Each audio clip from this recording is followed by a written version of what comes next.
Happy Crimson Tuesday. Davor. Ambersine, happy Crimson Tuesday. Hello, hello, how's it going? It's going well. Look at that. Look at that. 7:59. On time. On time again. It's not going to happen all the time. It's not a habit. It's not a habit. No expectations about this, but yeah, just so happened to get here. Yeah, awesome, awesome. Yeah, tonight is art, art, art, more art. I prepared a dithering layer mask, so we're probably going to get into some dithering tonight, which is kind of nice. Goman-sama, happy Crimson Tuesday. Good to see you as well. Yes. Oh no. Focus.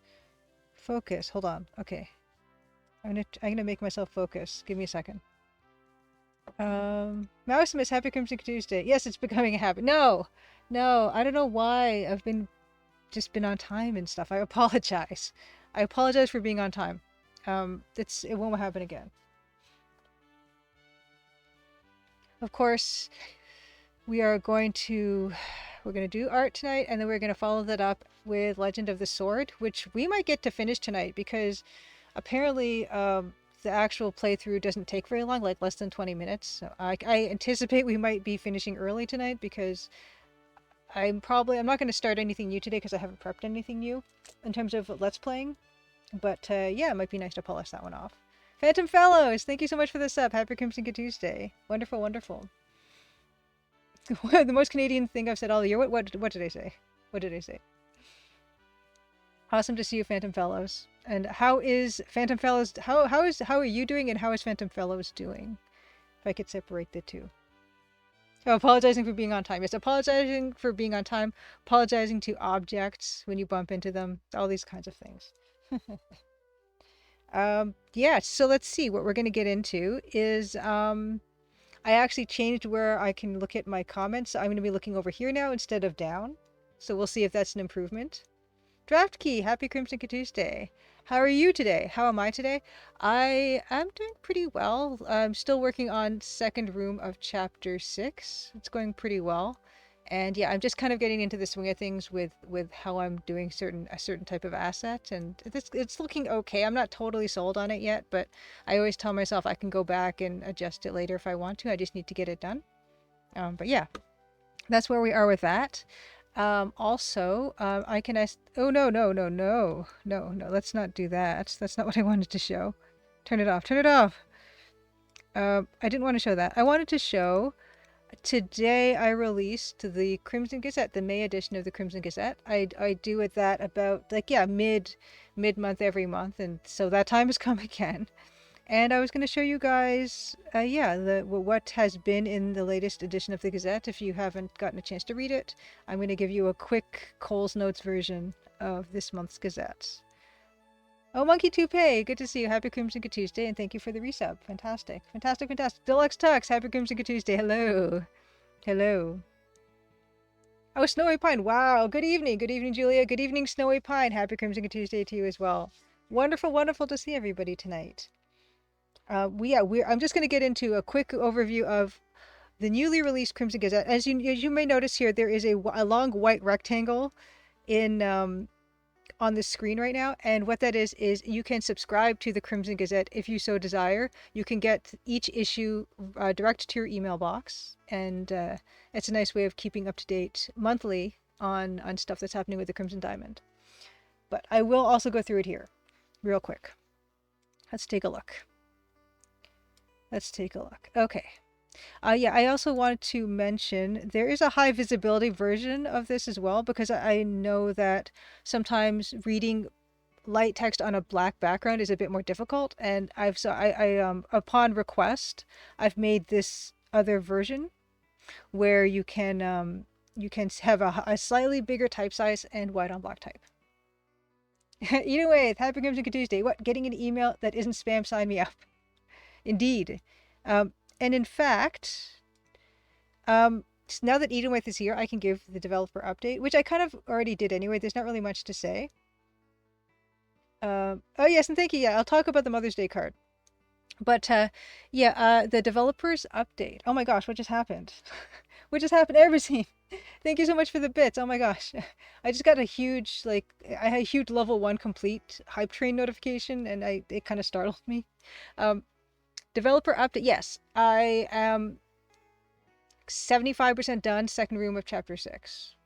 What's kind of fun is when I started to implement these assets, I realized I could add a bit more of a fun little gameplay thing in this room that I hadn't anticipated. And that's kind of a nice thing to discover as you're building something. You can kind of say, oh, actually, this might be something cool that I can do. And I'm going to indeed do that. Yeah, somebody or something leveled up. Yes, the hype train leveled up. I'm still not clear about what a hype train is, Eden Wraith, but we're there. We're at level 2. The fish is some kind of Morse code. It could be. Yeah, long fish, short fish. I guess the big fish head would be the long fish, and the full body fish would be the short fish. I don't know which one would be which. But yeah, let's quickly go through this. And yes, as I mentioned before, I shared this on Twitter. Happy Mother's Day card for 2023. This is a card of a boardwalk and some swampy kind of boggy land. And this is kind of a tribute to Presqu'île Provincial Park, which is here in Ontario, and it is a premier destination for bird watching if you're into that type of a thing. May is the time to be looking for shorebirds and migrating songbirds. Oh, the Phantom Fellow, it's good to see you. Phantom Fellow says, I'm really good, thanks. Every day is me and my boy Strummer figuring it all out, the two of us, doing science and scouts and raising each other. Aw.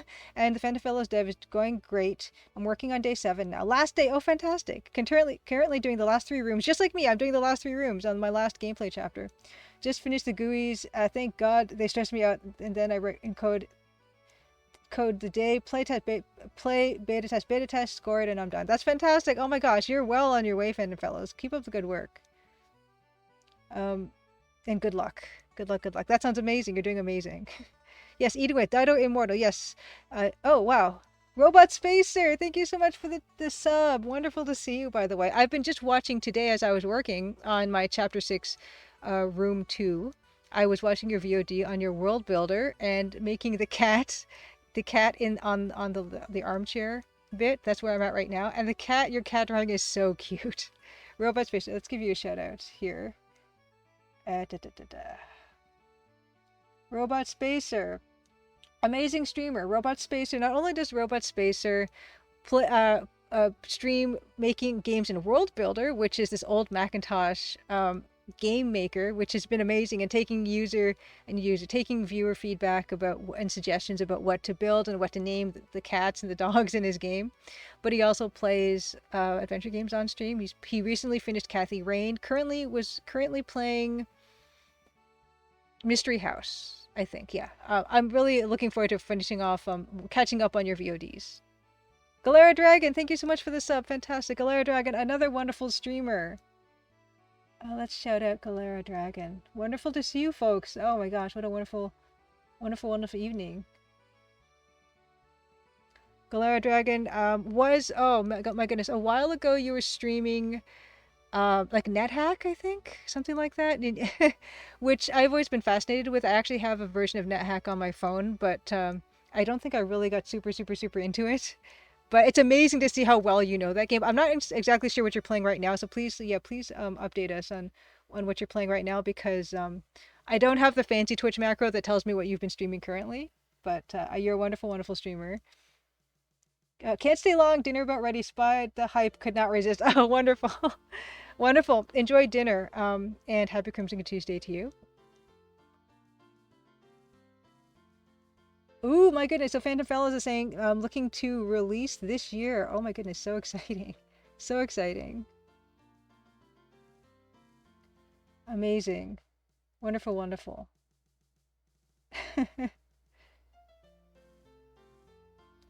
Okay. It was regular hack. Okay, not NetHack. Predecessor of NetHack. Gotcha. Regular hack. Right. No, it's wonderful to see like an expert playing a game like that, because you can explain the game to me in a better way than just about anything else.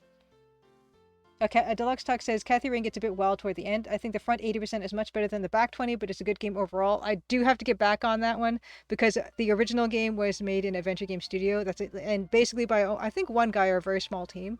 I'm super into it. Oh my gosh, I got another hype train notification. Something's happening. I don't know what's happening. Just a Jeffy, good to see you. Happy Crimson Tuesday. Wonderful. And Galardix says, I know it really well, but I'm still finding new things in it after 35 years. It's amazing. Yeah, net hack, hack, just hack. Because I remember when I was watching you streaming hack, and there was something you had discovered regarding, I think, a pet or something like that, which was amazing, which was really fascinating just to watch you learn. And I'm not exactly sure what it was at the time, but yeah, some kind of nuance to do with the pets in that game. Okay, net hack is far more well known. Gotcha. But yeah, moving on to this, yeah, I was talking about Presqu'île Provincial Park here in Toronto and how it's a really wonderful park, especially in this time of year for shorebirds and for migrating songbirds for warblers. Okay, yes, Galar Dragon says yes. The Hellhound can be tamed, which I never knew. Yeah, just the fact that you're learning more stuff about this game after 35 years, incredible. And I kind of makes me want to reach for NetHack on my phone. I have a roguelike called Powder, which has a pretty nice tile set actually, and you can actually swap between tile sets with that game. I don't know if you're familiar with Powder, but you can play it on PC, but you can also play it on your phone. And I had a real long phase of playing Powder on my phone. Cosmic Flight 3, happy Crimson Tuesday. And okay, so pictured in this card on the far left is a yellow warbler, which is quite common. We saw a lot of yellow warblers when we were at the park. They're a beautiful bird. They have a very distinctive call, and super bright yellow, gorgeous with like little kind of red ticks on his chest, which is quite nice. Let's see. Oh, Edenway says, today I saw some screenshots from a 1990 Mac port of the game Windwalker. Very interesting to see that they did black and white, how they did the black and to see how they did the black and white graphics. The dithering techniques were different from what Sierra and LucasArts would have done. Yeah, I love seeing how 1-bit graphics get resolved in terms of what the tones are. Yeah, I was watching a Robot Spacer using using World Builder and all the different fills you have available and the kinds of effects you can achieve. It's really cool. Deluxe Tech says, I'm still tickled that I can, using obscure glitches, catch Mew in vanilla Pokemon Blue. Huge part of my pre-internet childhood was dominated by debunked Mew rumors. Oh, thank you. Yeah, okay. Oh, yeah. So so the second from the left is this big bird called an American bittern. And we saw two two American bitterns, which is not that common. And I mentioned in the Gazette that my mom has been bird watching for 14 years and she'd only seen it one other time, and got to see a pair of them, which is really cool. A bird that is not pictured here, but I do mention down here in the newsletter, is we saw a pair of piping plovers, and they're endangered. It was really incredible to get to see those. You never know what you're going to see when you go bird watching, which is exciting because anything can happen. And day to day and time of day and where you are can make a huge difference. And Galara Dragon, yes, the riveted cat, that's Dido Cat. Dido Cat is no longer with us, but she still stars in all the cards that I paint.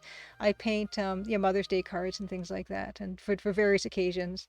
And it's just it's a nice way for me to get back into watercolors, which is one of my favorite mediums. And I don't do it often enough, but it gives me a really good reason to do it.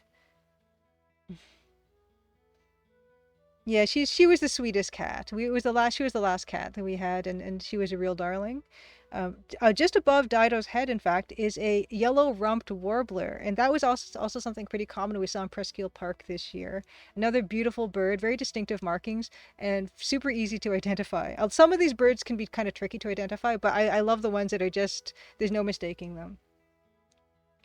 Above the yellow-rumped warbler is scarlet tanager, which is a brilliantly colored bird. It's as bright as a cardinal, except it's got these black wings for contrast, and a gorgeous bird. We saw a couple of them in Presqu'île this year. Really nice. And beside the scarlet tanager is a black and white warbler. But we saw other things. I mean, if you want to, you can check out this latest edition of the Crimson Gazette, where I talk about the other birds that we saw.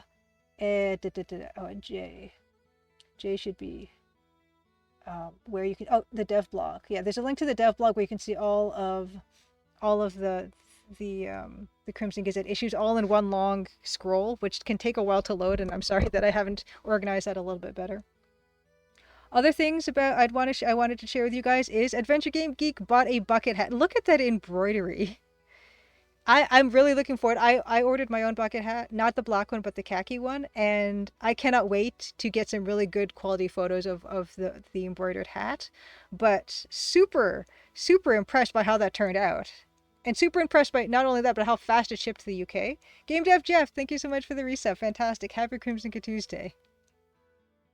Yeah, the hat looks pretty good. And also, when I also scroll down here, it's kind of hard to see, but in Adventure Game Geek's latest YouTube video about Fable, this adventure game from 1996, he wears the hat in the video, and it actually looks really nice in the lighting that he's got. The bucket, it stands out really strongly against that lighting. It's wonderful, really wonderful.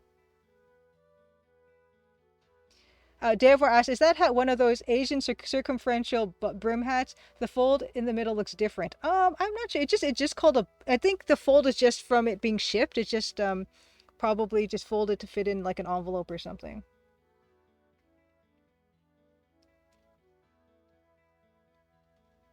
But really cool. Not only the fact that Adventure Game Geek supported me to and ordered this hat, but also wore it in the video. Another place you can see some bucket merchandise on screen, of course, is on One Short Eyes. Which video was it? I can't remember which of One Short Eyes videos he was in, but he was wearing the bucket hat, the bucket t-shirt, which is kind of wonderful too.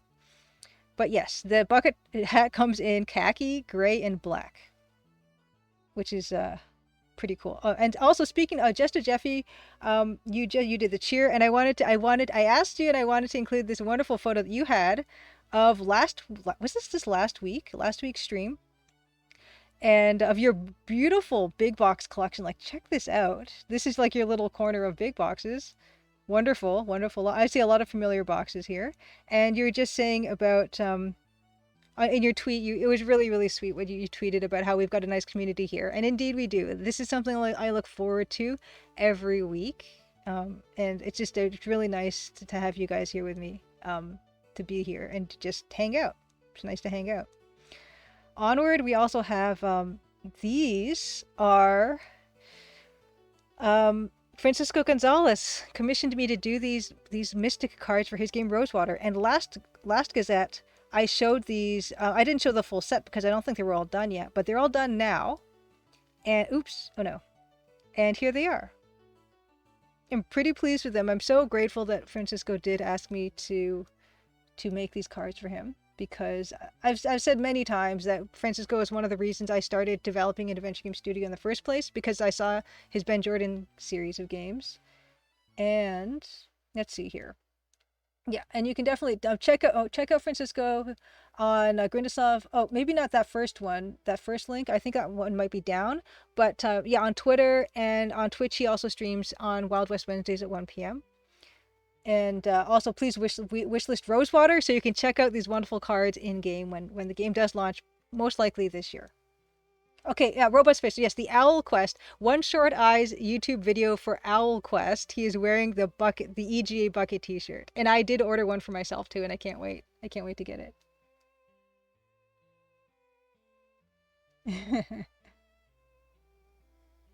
The cat is recognizably my style. Jim Plays Games says, happy Crimson Tuesday, by the way. And TV Prime, happy Crimson Tuesday. Yeah, I have a lot of practice drawing cats. Oops. I have a lot of practice drawing cats, and the cat is very similar to, I guess, Dido's body shape. And we did have a gray tabby at one point that I basically do the same kind of markings. Evil Tentacle, happy Crimson Tuesday as well. I'm also going to take this opportunity, now that I think we've reached our critical mass of EGA text parser adventure game developers. I try to do this every week if I remember. There are wonderful developers who are making EGA text parser adventure games. Not just me. There is Cosmic Void, who has made 3 Tachyon Dream games, is currently kickstarting Twilight Oracle. If you love, and Tachyon Dreams games are free, completely free to play, but Cosmic Void also has other games for sale, like Blood Nova and Corruption Within. But please check out their Kickstarter. Cosmic Void, if you want to put the link for the Kickstarter, that's going to be over, I guess, in a few days. You guys are so close to your goal, and I wish you all the best in achieving the goal. Deivor is making Fortune and Glory, which is going to be like a hybrid RPG adventure game type of thing. And I've been seeing a lot of gorgeous animations. Like, EGA pixel animations. There's a swaying pendant. I want to ask you how you did that because it's amazing. Please visit Fortune and Glory Twitter at The Day of War. TheDeivore. Kinney Games is making Signal and Echo Iris is Missing, which is available at kinneygames.com. And there's also a demo, I believe. Mousemas released Enclosure 3D, which is a remake of the old school game Enclosure for free on Mousemas itch.io page. And Phil Fortier made Snail Track for very, very, like, I think they're a couple bucks each for short text parser adventure games. Well, graphical text parser adventure games. And Slash Studio is currently working on Betrayed Alliance, remaking Betrayed Alliance Part 1. Oh yes, Twilight Oracle Cosmic War 3, 93% funded. Help make it a reality. There's a Kickstarter for it. Twilight Oracle, a pixel art point-and-click adventure game. Wonderful. Wonderful, thank you. Yes. Okay, moving on in the Gazette. I do also, I have this section that I keep just copy and paste every month. I do have a Patreon, and my Patreon tiers have changed. They changed a few months ago. But if you join my Patreon, your name will be in the credits of the Crimson Diamond when it does get released, hopefully this year. We shall see. We shall see. Another thing that I finally got around to watching, Senor Jefe 1 on Twitch streamed the Crimson Diamond demo, and Senor Jefe has a YouTube channel where I didn't watch the VOD from his YouTube channel. I watched it on his Twitch channel, but it's also on his YouTube channel. If you want to see like this, he edited it so it was only the Crimson Diamond portion of that particular stream. But he did a really good job. He got through the entire demo, no hints, no anything like that, and found a couple small bugs, but like nothing too major. But yeah, really like the fact that there was the notebook to keep objectives straight and things like that. But yes, that I've got all the links here. So what's good about the Gazette is I always put all the links for everything that I'm mentioning if you guys want to check that stuff out. I always love watching streamers play the Crimson Diamond demo. If you're a streamer and you want to play the Crimson Diamond demo, please let me know, and I will try my best to be there to answer questions or just give developer commentary or anything like that. Just being in chat and hanging out. I always find it so helpful and super motivating. Next we have, also in the Gazettes, I always will put links to all the VODs that happened since the past month in case anyone wants to catch up. And also this close-up of, yes, that shelf. We will be working on the shelf in the museum storage basement really soon. And of course the Let's Plays we've been working on. We're going to be continuing Legend of the Sword tonight. Probably going to finish it, as well as the playlist for all the other games that I've Let's Played to this point. That's been Personal Nightmare, Last Huff of Darkness, Indiana Jones and the Last Crusade, Rise of the Dragon, The Sorcerer's Appraisal, and Mortville Manor. And I do believe the next game we will be Let's Playing, we decided it will be Loom EGA, which I don't think I ever finished, but it's one of those ones where I'm not even that familiar with it. I played bits and pieces of it here and there, but I think the time is ripe for me to get into that. Yes, but that'll probably start next week or whenever I do my next Let's Play. I'm really looking forward to it though. Craft Corner, this is not anything that you guys haven't seen already.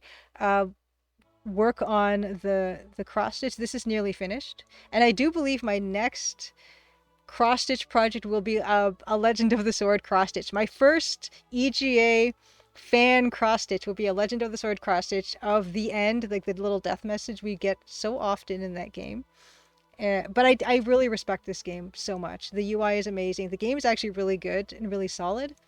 And I just find the graphics really fun. Also in the Gazette, what I will put every month. So Craft Corner is a monthly feature. Another monthly feature is Mineral Trivia section. Oh, good. Lots of people seem pretty excited about Loom, so I'm really glad I'll be playing that next. Eden Way said Loom love. When I did finally play Loom, just in the past few years, it was interesting to compare the EGA and VGA versions of the screens. Yeah, definitely. Of course, you know me, I'll be playing the EGA version. This month's mineral trivia section is something I actually discovered this past month, actually. I did not have any idea that the shores of Lake Ontario actually have a lot of fossils.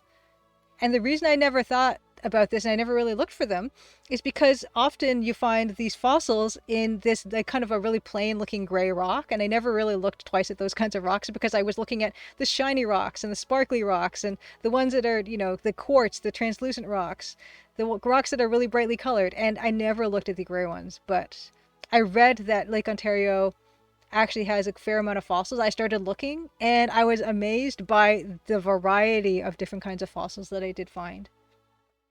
Oh yes, great. Deluxe Tux just back to Twilight Oracle.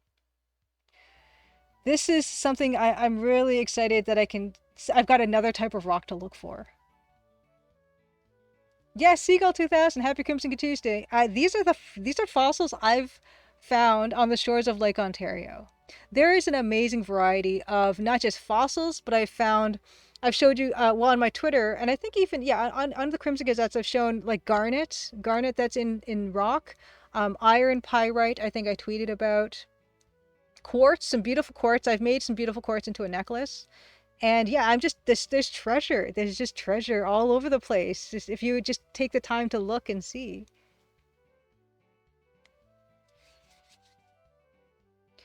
And it's amazing. Yeah, I mean, I'm totally blown away by these amazing discoveries. All just and I've been living in Ontario basically my entire life, and I had just no idea.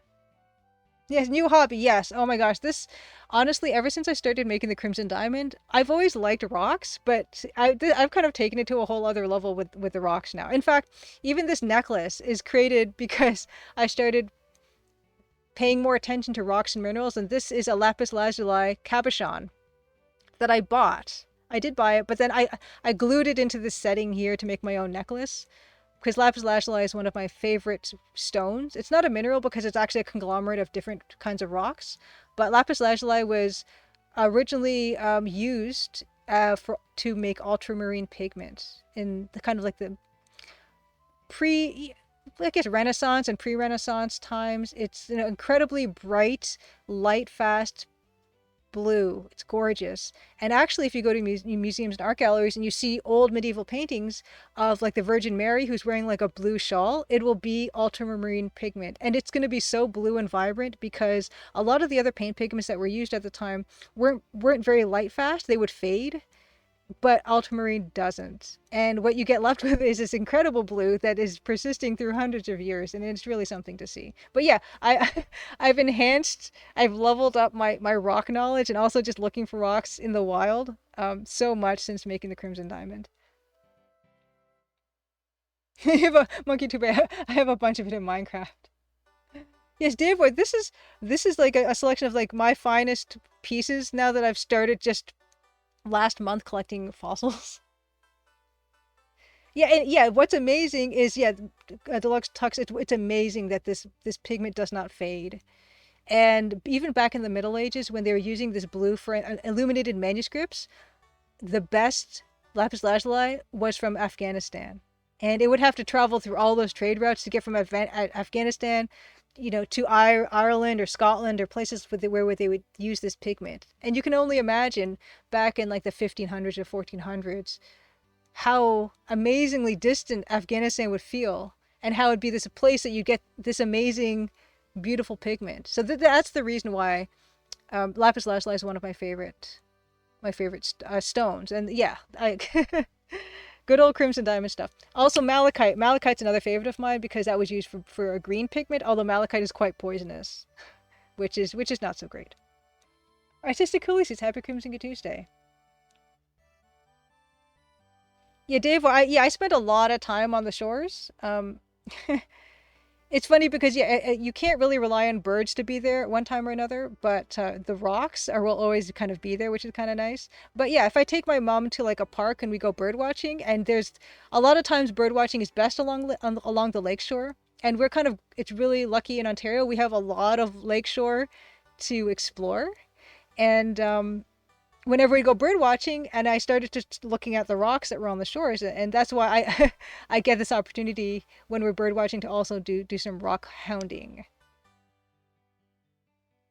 Exactly, the dog sucks. Some dude carrying lapis lazuli on a mule-drawn cart. Yeah, it's just incredibly. Just I can't imagine what it must be like to get it was more expensive than gold by weight, lapis lazuli pigment back in those days. Oh wow. Okay, Snowy Pine says in the conquest of Longbow you find a magic ring of lapis lazuli. Nice.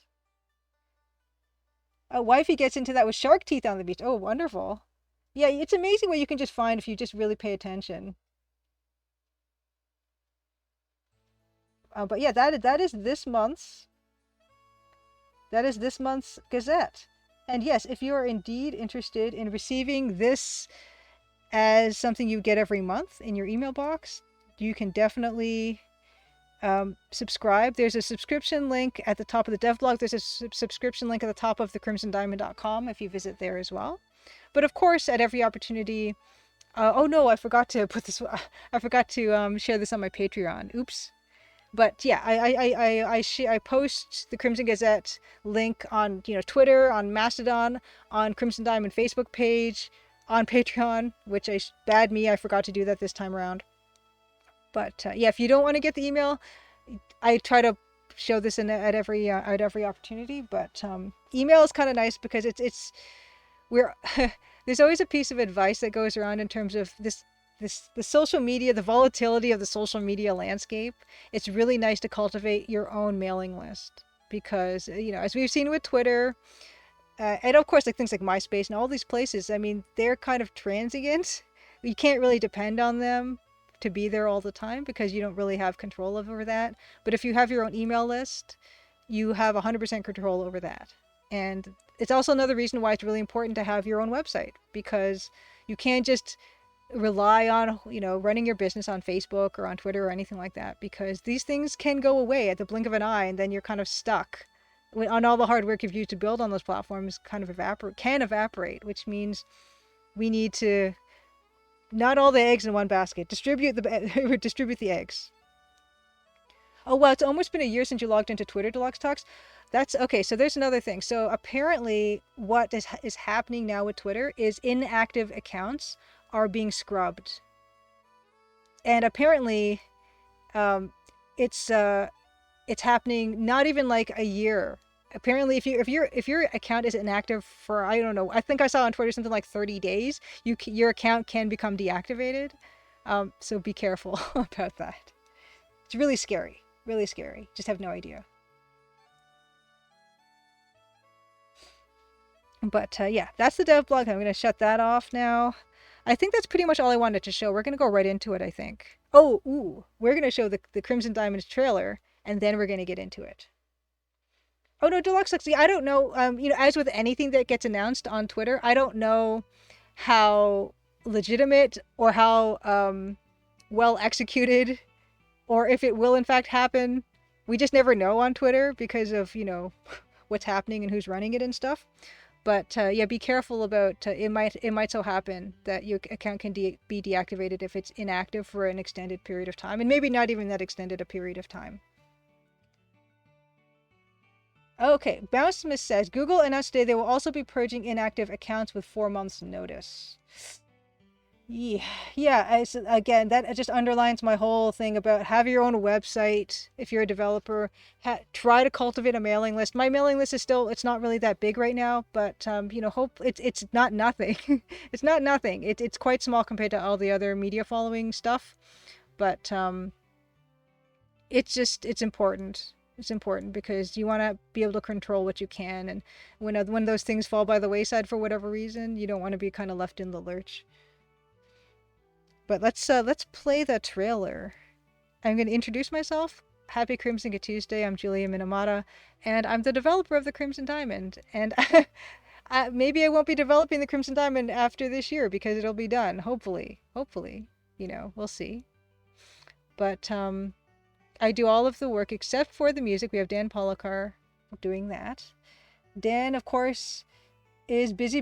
Dan is a touring musician. Dan composes, Dan teaches, Dan does all kind of things. We don't often get Dan around, but when we do live music composition on his Roland MT32, and it's a lot of good times. But for the most part, it's been me doing art streams and then finishing off with a Let's Play, which I do very much enjoy. Hello, Julie. Nice to meet you. Thank you, TV Prime. Nice to meet you as well. And yeah, is Dan touring currently? Okay, I don't really like to say like what Dan's up to at the time, for like safety and privacy reasons, like what he's up to. But Dan is just a busy dude, and what's good? It's good to be busy when you kind of are a gigging kind of hustle. Not necessarily freelance, but he doesn't have a salaried position or anything like that. So it's important. And I say this of all my friends who are in that same position where it's busy is good. So I'm glad, in a way, I'm glad that it's no longer COVID times in terms of things being as shut down for the touring that he would be doing and stuff like that, because those were harder times for him for sure. And it's nice to know that he's able to get out there and ply his craft more than he was before. But the Crimson Diamond text parser EGA mystery adventure game, where you learn somewhat about rocks, a little bit, but I learned a lot more about rocks than is in the game, of course. But very much inspired by late 80s, early 90s Sierra adventure games, but play a little nicer, hopefully, a little smoother, a little bit more forgiving. There are deaths, but they're hard to achieve, mostly, and no soft locks, unless by accident. And I hope not to have those. But let's play the trailer, and then we're going to get into some pixel art. Okay, let's pause the music and get into it. All right. We'll see you soon. I'm not going anywhere. I'm just going to mute the mic and have another sip of tea, and you guys can watch the trailer, and let's get to work. All right. Crimson, Ontario was once a prosperous, lively mining town. But that was a long time ago. Now it's quiet, nearly deserted, and some folks aim to keep it that way. Nancy Maple is an aspiring mineralogist assigned to follow the trail of a dazzling diamond. An intriguing cast of characters has converged under one roof, each meaning to get their own way. Or else. Will Nancy untangle the mysteries and machinations before it's too late? Will the sleepy town of Crimson shine once more? Find out in The Crimson Diamond, an upcoming adventure game by Julia Minamata. The Crimson Diamond demo is available on Steam and itch.io for Windows PC and Mac OS.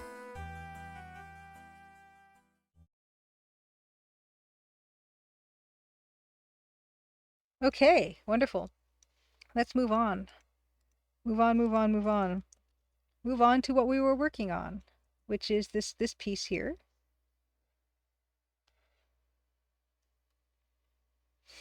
And there's not much more in terms of adding detail. Except I was kind of thinking that this marble dude that's in the corner, we might be able to do like an angel, like this angel that was in Personal Nightmare.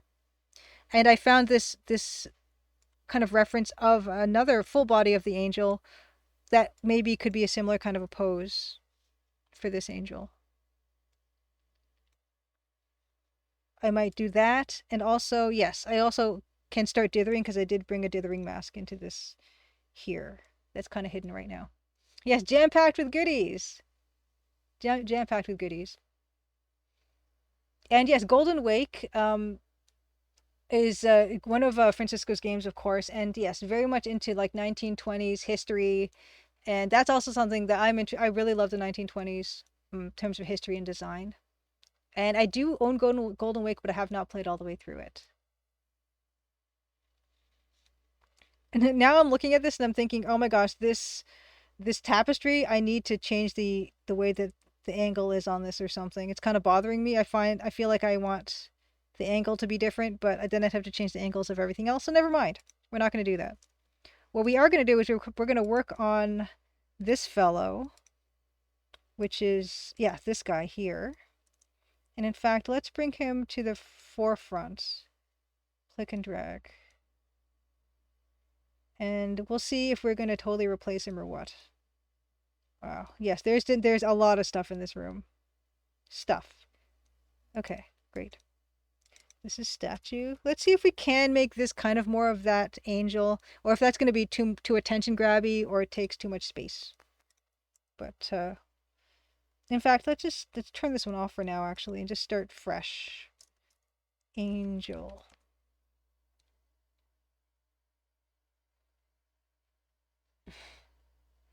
Lamplight City also, yes, wonderful, wonderful, wonderful game. Definitely recommend it. You've got if you guys like mystery games and detective games. Let's see here. Let's get my trusty Wacom stylus. I'd use this when I'm feeling like mass. And yeah, let's like for the most part take the full body of let me start the music again. Oh, and let me change my tag. Hold on. Oh my gosh. Right. Let's change the tag to art. Okay. And let's turn the music back on. Okay, great. Okay.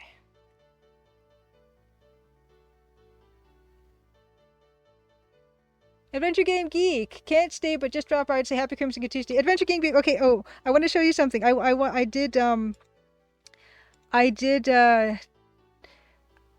showed your bucket hat on You're featured in this month's Crimson Gazette, the bucket hat, the amazing embroidery on the bucket hat, and there's a link here to your latest video for Fable, which I have not gotten to watch the video yet, but I'm really looking forward to it. I think the lighting hits the embroidery on that hat so nicely, and the black was a very good choice because it kind of it's almost like you've got a floating bucket over your head. And I'm gonna shout out Adventure Game Geek. Adventure Game Geek. Actually, do you stream Adventure Game Geek? I don't actually. I know you're like a big YouTuber person, but I'm gonna shout you out just in case. Um, but yes, if you guys are not familiar with Adventure Game Geek, a wonderful YouTuber, does amazing videos of new and old adventure games, and yeah, has a bucket hat. Does indeed have a bucket hat, which is very exciting, and I'm very very flattered and happy that you have one. But yes, thank you so much for dropping by. I just I wanted to let you know that you're definitely in here, and I'm very, very grateful that you've been so supportive. Okay.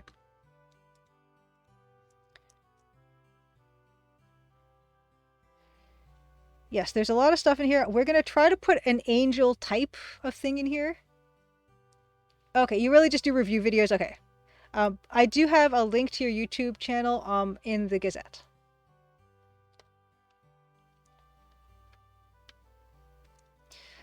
Let's see here. Let's try to get a bit of that angel idea. This could be a bust. I might completely forget, like decide I don't want to do this because this might be too attention-y for this area, you know?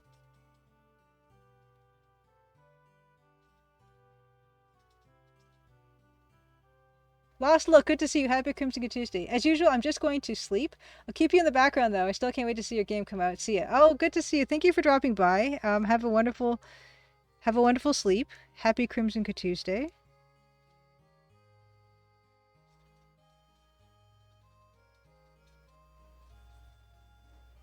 Actually, let's just move this out of this space for now. Just get some masses going.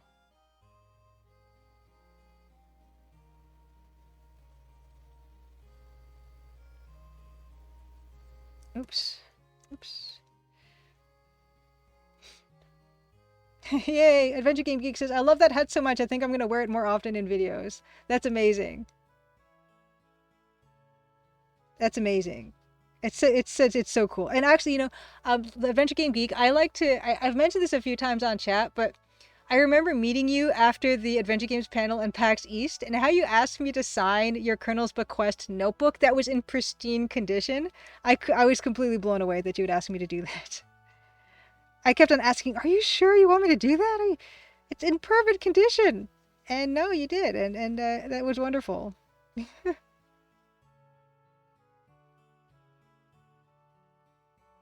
Cosmic43 says, it was watching Julia draw on streams that made me aware of a thing called layers. It made drawing so much easier.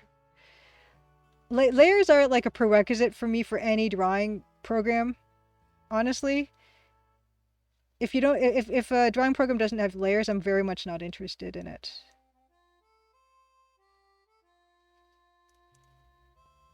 Oh no, Adventure King Geek says, I felt so awkward asking me that. No. I was so flattered that you asked me to sign your Colonel's Bequest notebook with the Colonel's Bequest pencil. That was amazing. I had to ask you like 50 times to make sure that was actually what you wanted. Let's use some some light gray to kind of just get in some, oh no, some, let's see, there's this, and then part goes back here. Yes, just draw everything in MS Paint. Oh boy. Apparently, I don't know. It just, how is that? Do they even still have MS Paint? Is that still a thing that exists?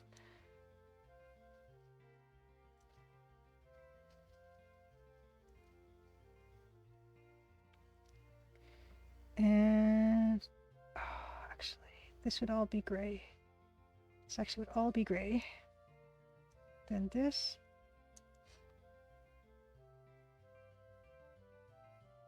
Oh, okay. Dave says, "Oh, I mentioned this discovery on the Theropod stream, but I wonder if it works in Photoshop too.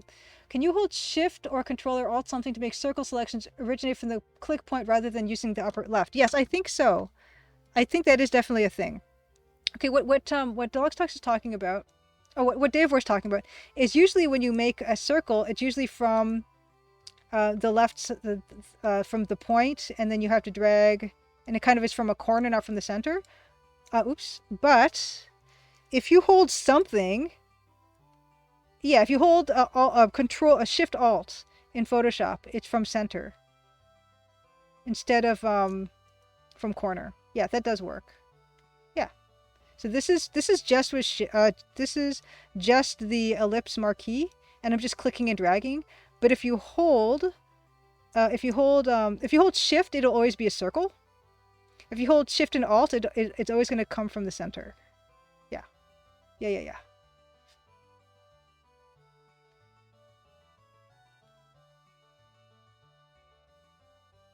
Just Jeffrey says, if we meet to Adventure Game Geek, maybe I'll ask you to sign my Colonel's Bequest notebook. It's perfect for collecting signatures. Fantastic. Okay. Oh, Inoue says there is MS Paint, or maybe it's called Paint, still around. Ooh.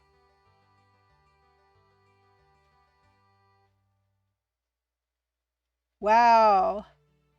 Deluxe Tux, 12 hours at the office, then went to vote, so you earned yourself a drink. Fantastic. You earned your golden monkey. Deluxe Tux. Let's see here. Let's kind of, we're making this character here. We're making, just kind of going, okay, well, that's where that is. That's where that is. And he kind of is folded over, kind of, like so. And then there's draperies happening, and then his knee comes out, like so. And then more draperies, and then more knee, like that. And you can see his little belly button. But there's his knee. And then hands are here, right? Something. Kind of like that. Something. But the head is more tilted back. Oh, whoops! It's still the that marquee. Oh well.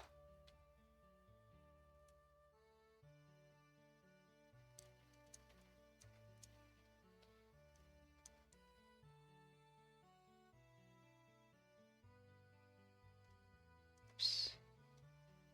That's not bad for just a first attempt, I think. And that's pretty compact, actually. That's not going to take up too much space. That's going to be fine.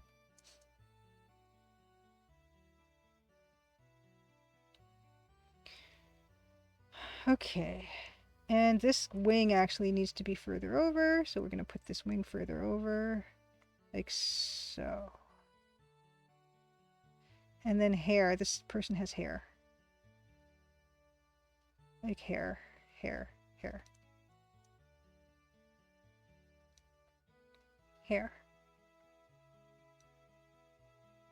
And mouth. The mouth, it's just a straight line here. It's just not going to work. Oh dear. Okay, that's a good start. And then from here, we can work on it or something, you know? Wing actually comes forward, which is like a nice touch, I think. And then foot. And most of this, of course, you won't see any of this, you know. Theropods Thursday mornings is cozy. Sounds lovely. Yeah, I'm usually. I don't know what time of the morning you guys are meaning, but yeah, you guys know I'm kind of more of a night owl. Okay, that's gonna work, I think. Is it big enough? Actually, maybe it might not be big enough. Let's try to make it bigger. Mm,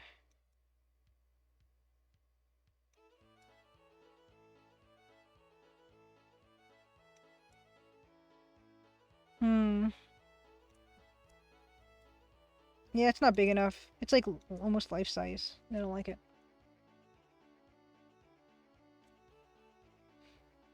Yeah, I'm asleep. Dave, or I'm asleep Thursday morning. 8 a.m. to 11 a.m. Eastern. Yeah.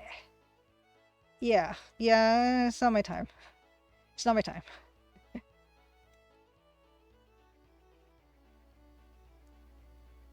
Although you have to get up early for the birds, the migratory songbirds and stuff like that. So I was doing like some 7 o'clock in the morning wake ups, which, woo boy.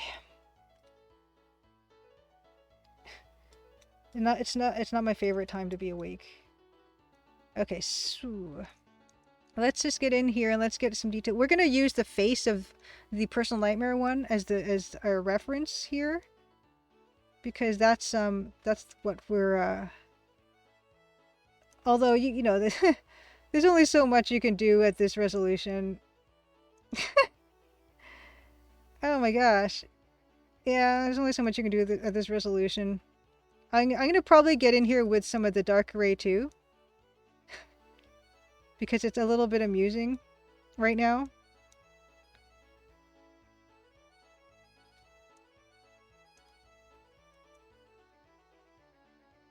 Put it on a pedestal. Not a bad idea, Koman-sama. Very, very, very. That's thinking like an artist right there. Like, how do I elevate something without having to change the scale of something? Let's see here. Yeah, I'll probably put it on a. Yeah, I probably will put it on a pedestal. Put it up that high. We'll see if it needs it. But yeah, I mean, I think I like this size better. It's big. It's a maybe 50% bigger than Jack. Okay. Put a bust of Pallas Athena above the door, then put a raven on top of that. I shall then wheel a cushioned seat in front of bird and bust in door.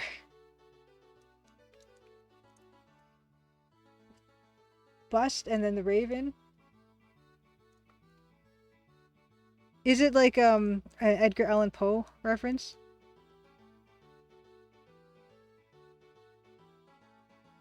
Let's see here.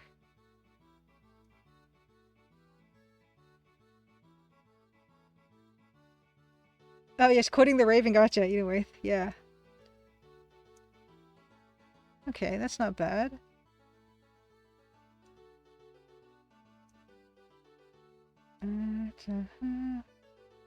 That's not bad. And then we're gonna use some of this for the hair coming off the other side. And there's more of that hair there. Once upon a midnight dreary, while I pondered weak and weary. Yes. Just put an angel, the angel statue right on the counter. Then beta human. Good to see you, by the way. Happy Crimson Good Tuesday. We're gonna try. Yeah, we're gonna try all the cheap tricks at our disposal. And the hair is kind of wavy on this. I don't think I have the the ability to achieve waviness in this hair. With the reason. That's kind of wavy. Meepy and hello, happy Crimson Good Tuesday. Okay, so that's good. Neck.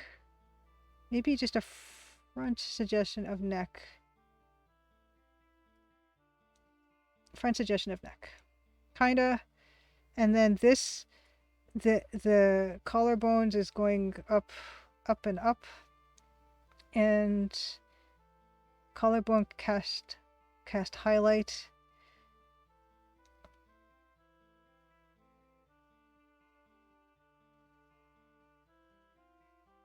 Deluxe Tech says, my friend and I used to have a concept for a cafe called Poe Taster. Poet Taster? Poet Aster? which was like a slam poetry hotspot. I haven't spoken to her in years. Hope she's doing good. Poetaster or poet aster?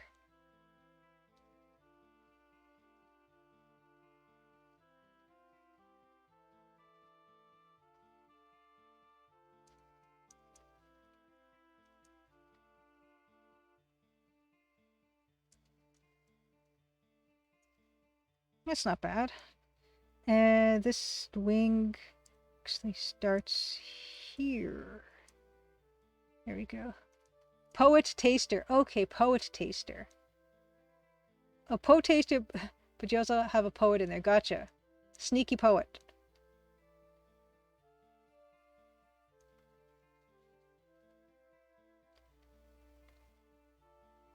Okay.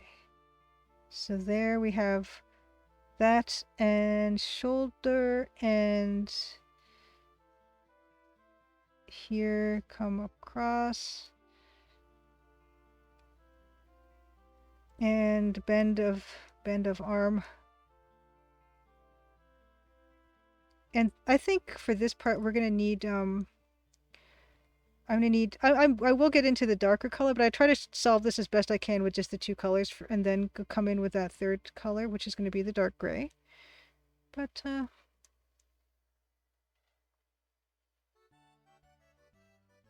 oh, Philadelphia and Baltimore both fight over ownership of Poe.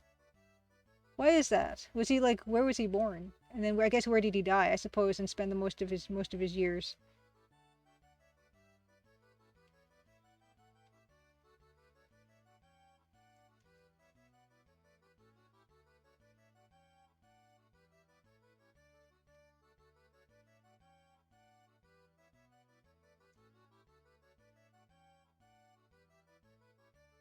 Oh, Edenway says I don't associate Poe more with Baltimore or even Boston. He moved around depending on where the work was. Ah.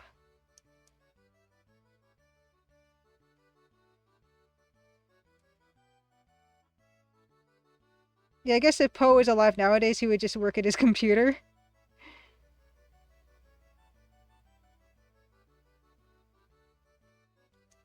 Born in Massachusetts, died in Baltimore, lived for a long time in Philadelphia. Gotcha. Deluxe Tux.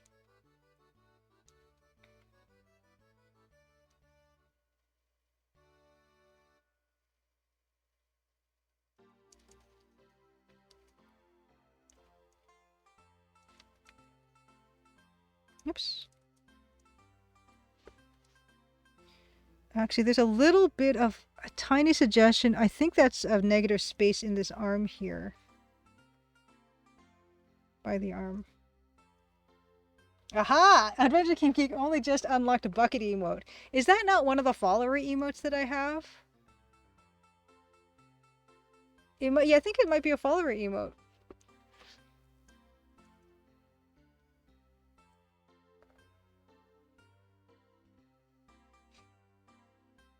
Oh, Baltimore's sports franchise is called Ravens? Oh, unlock is a channel port redemption. Oh, okay. I don't know any of this stuff. I should, but I don't. This eye. There we go. More sad. And then this goes like that. And actually, there's quite a bit of shadow there. Yes, you got a bucket head and bucket emote all set. Yes, I'm really looking forward to getting my fourth wall merch. And that should be, yeah, I should be able to share that in time for next month's Gazettes. Good times.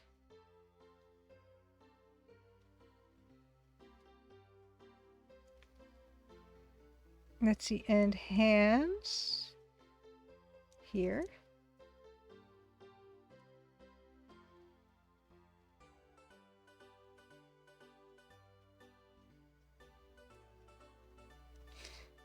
Yeah, Snowy Pine, yes, I have these two buckets. I think emotes might be duplicated. Yeah, I think one might be subscriber and one might be follower channel redemption, I think.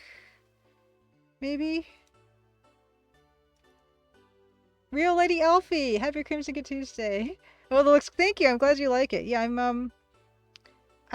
this angel is gonna be is my personal nightmare angel. It doesn't really look like the personal nightmare angel yet or ever, but I'm trying my best. I don't know how much more I can do with this.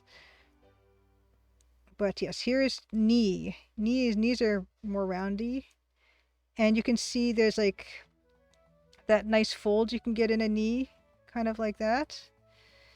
And then this part goes back, like so. Okay. And then, yes, this is like a hand area for that. Okay. Oh, thank you so much, Artistic Coolies. You think I'm doing a good job? Thank you. The limitations of this resolution, but I like the limitation. And yeah, this I'm not gonna put like the extra bits. Like you can see a suggestion of by the left knee or our left knee, sided knee. There's a suggestion of more wing, but I'm not going to do that because it's going to make this thing harder to read.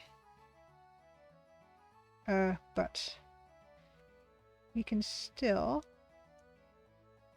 have clasping, and then this is a front knee, right? So this knee kind of comes off the front, and we're seeing the top of the knee, so we're seeing the kneecap here, right? Sublingual art, happy Crimson Tuesday. It says you fit a lot of detail into not a lot of pixels. Thank you, I appreciate it. And Snowy Pine says limitations and constraints can often form a basis for inspiration. I very strongly feel that way. I love limitation. When there's too much choice, I get paralyzed by choice.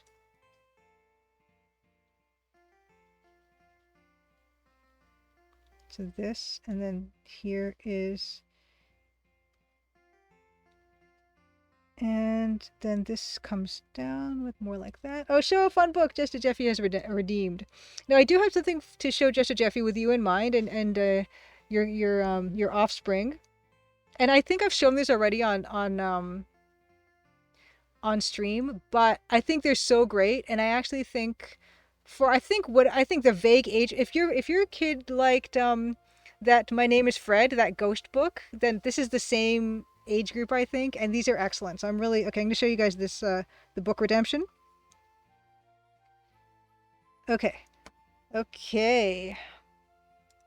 All right, and let's turn off this. No, that's not it. Anyway, where's my camera one? This one? Filter? Is this not it? No, that's not it either. Which is the webcam?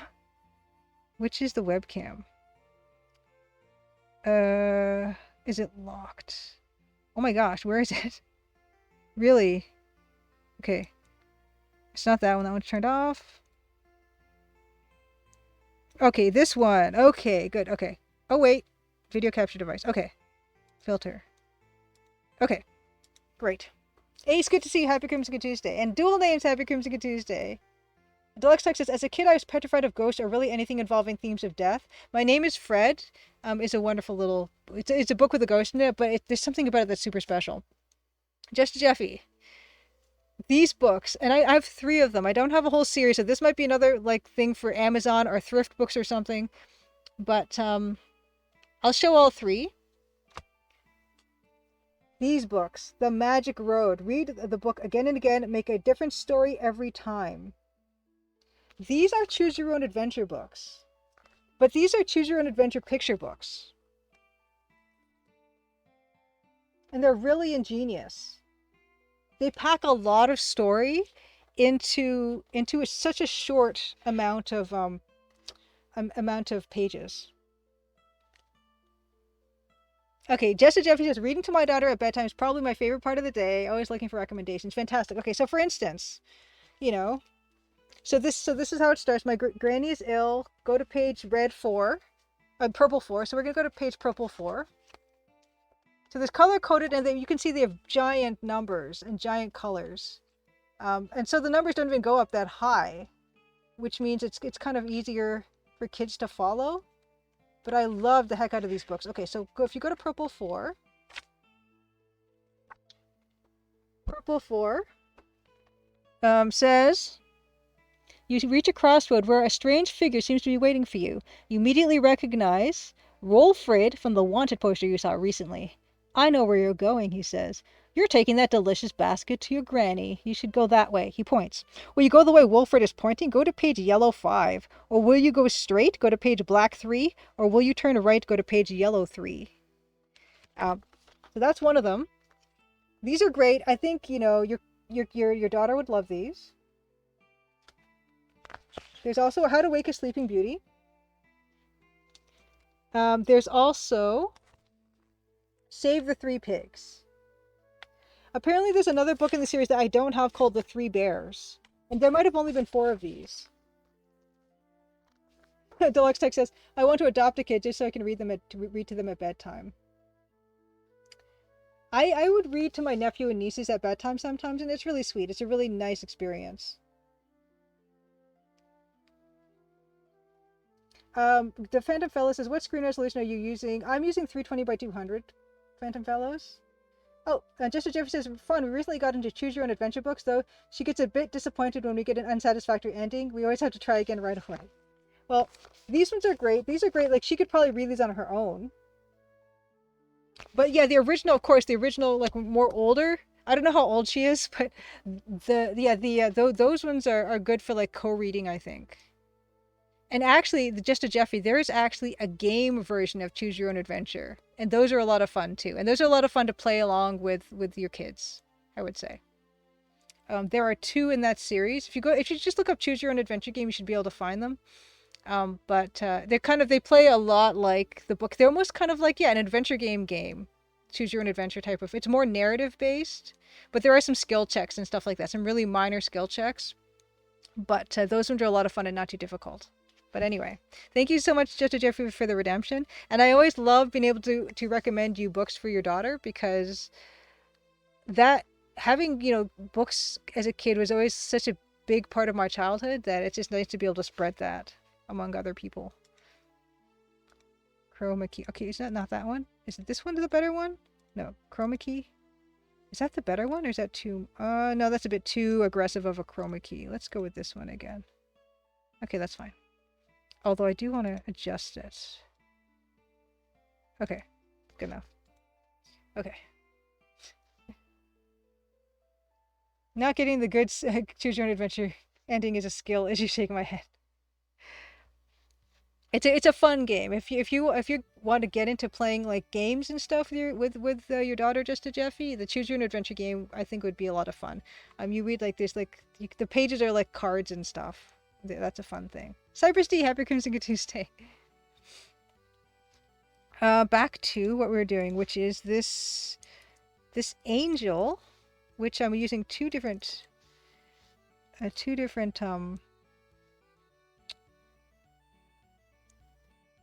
references for.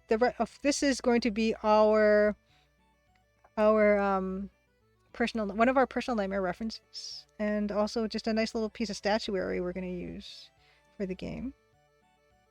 Okay. Yeah, the books are called The Magic Road, and they're by Kevin Scally. Kevin, Scally. And apparently there were 4 books in that series, and I only have 3 of them. Maybe I'm going to have to revisit thrift books and see if I can get the 4th one. But I loved them as a kid.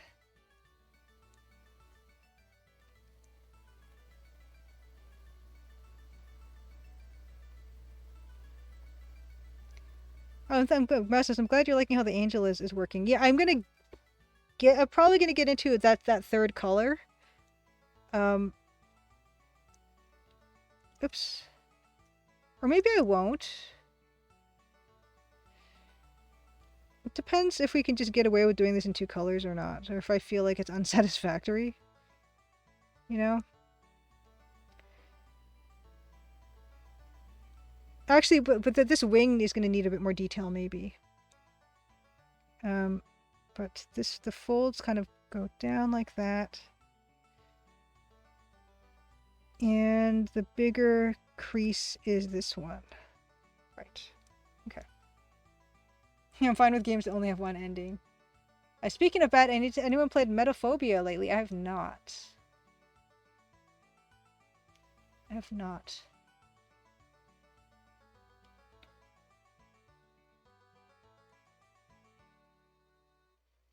This actually should be here, I think.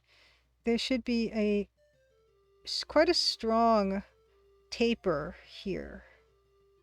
And this knee is quite big. Oop, oop, oop. Oop. Nope. Yeah, there we go.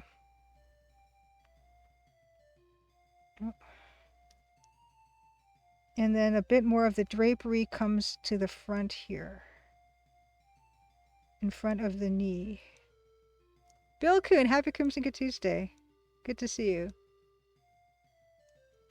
Metaphobia is free. Free games. Free games are always a big plus.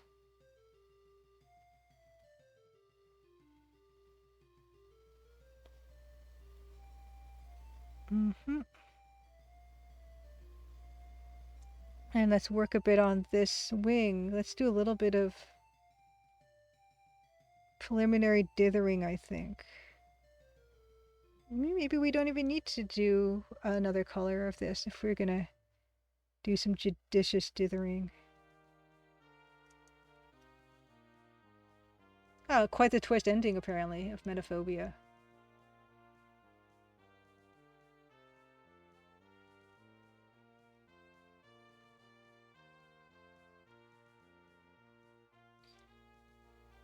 Okay. In fact, yeah, let's see how much dithering I can do here.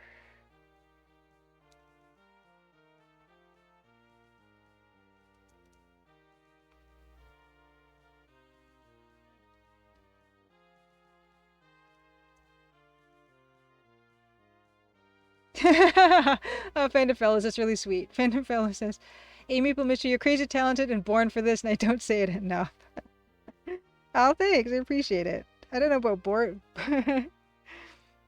born for this or anything like that, but I enjoy it very much, and I think that helps.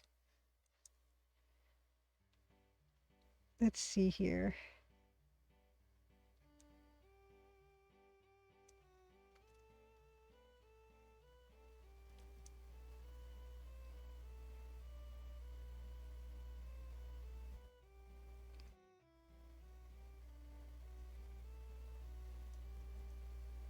You've been training your whole life, kinda. Ha ha ha. Thank you. Venture Game Geek, what Phantom Fellow said. Thank you. Ah, yes, and Deluxe Tux says, speaking of free games, consider this my annual plug for the text parser game K-Station. Deluxe Tux, if you want to put a link to K-Station in chat, please do. I really want to talk about this game to people. That's the one that's the Arctic Station one, right? I've seen a Let's Play. I think I've watched a Late Blight play that. Oh, no, that's Enclosure. Okay, which one's K-Station? Is it also kind of like a remote station thingy? I don't remember.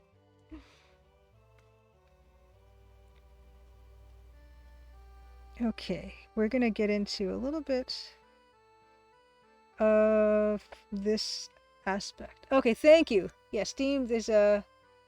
Is that one free? Yeah, free. It's free. K-Station's free. Enclosure is free. Bio Menace is free.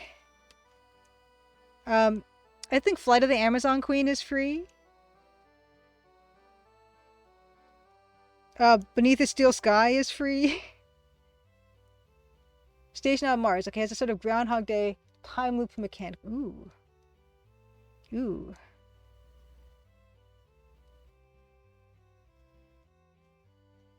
Tachyon Dreams 1, 2, and 3 are free. So much good. So much good. Lure of the Tempters is free. Adventure Game Studio, Adventure Game Geek says. Installing K-Station now, Just Jeffy says. Honestly, not sure if I'll get into it for the next couple weeks, but I'll try my best. Bio Menace Cyber Jesus is not free, costs 10,000 channel points. Free on GOG to play yourself. You can play yourself if you don't have the 10,000 channel points to redeem to watch me play it.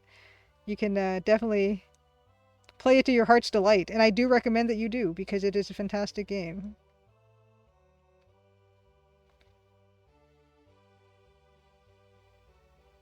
Blaholtzen! Happy Crimson Tuesday has indeed redeemed Bio Menace. Okay. Alright. Evil Dead Goal, you've been playing it lately? Nice. Okay, we're gonna get into it. Yeah, it's gonna give us a good opportunity to kind of yeah, kind of back up away from our little angel and get into it with our fresh eyes after 10 minutes of the Bio Menace of the BM, which is an unfortunate abbreviation. Thank you, Blaholton. Thank you. I'm glad you're liking work on the angel. Okie dokie. Okie dokie. You know what that means? That means Bio Menace. Oh wait, turn off browser. Okay, it's all queued up for you guys. Oops, wrong window. The Bio Menace. We had to replay and like kind of farm lives, but we'll see where we are right now with it. Up, up, up, up. Okay. Let me know if it's too loud. I think it should be good because I think I tested this a bit earlier. Oh, you did a challenge playthrough with no saving or loading. Was very tough but fun. Nice. Okay, we're gonna load. May 9th. Was that last week? Yeah, that was last week. May 9th lab entrance. May 2nd. Okay, yeah, so this is where we were. I think I have nine lives still. Oh my gosh, Deluxe Lux has 104,000 channel points. Let me know when you want a whole Bio Menace stream and I can make it happen. Oh. Okay, oh no, we only have 6 lives at this point. Wait a second. Load. 9 lives, Skullman. Okay, post Skull May 2. Okay, we lost 3 lives. Yes, we're gonna... Okay, so we lost... you know what? Let's just try to make it from the 6 live one. We'll try this. Oh my gosh, Bilkin is 117,000 points. Oh wait, this is the wrong one too. Wait a second. Load. May 9... Oh, May 9... Okay, no, that is right. Right? Okay, yes. Okay. Yes. Okay, so this, yes. So we only have 6 lives here. But I'm going to try to make it. Are there any more bonus levels between here and the end? Evil Tentacle? Or anyone else who knows? Oh, that thing. Oh, see, that thing's going to attack me. I don't know. I still don't know how to get past that. You've blown all your points on Bio Menace redemptions. Well, that's good. I mean, that's what the redeems are for. Okay, okay. Bonus level, but tricky to get. And how much more of this game is there left? Oops. Okay, don't have key. Oh no! I just wasted a grenade. Oh no, I didn't. I actually killed... Oh, that probably didn't kill anything. Because I'm kind of concerned that I won't be able to finish the game.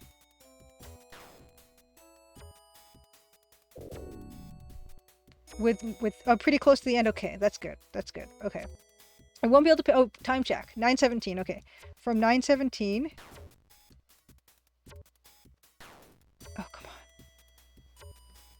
Oh, yes. Oh, no. Yes. Okay. Yes. That's good. 10:17. 10:17. No, 9:17. 9:27. Oh, look at those little devils. Oh my gosh. Wow. I don't have any grenades. I don't have any grenades. I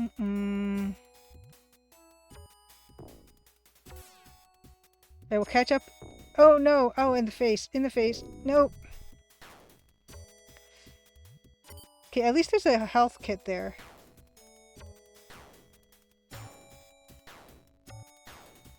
You don't. I'm glad there's no friendly fire. Okay, don't have the shard. Okay, don't have the shard.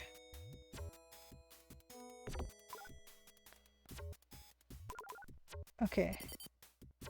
Oh! No! No! Oh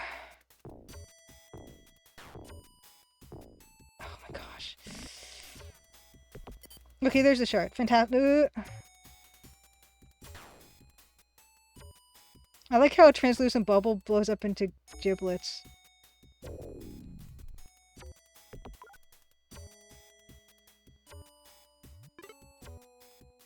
I will go back for the lady. Okay. Yes, hostage is immune to bullets. They're super powered. Great. Mangle is somewhere in this complex. Be very careful. I've seen him setting all kinds of traps around here. He must be expecting you. Yes, he knows I'm coming for him, but he's not expecting what I'm going to do with him when I get my hands on him. Yes. Okay. Oh boy. Oh boy. Yeah, lady, don't go away. Just stand in front of me.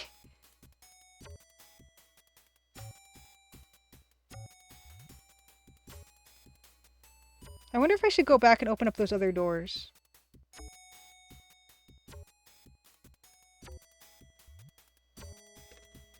Oh crap. I did the wrong thing. I didn't want to do that.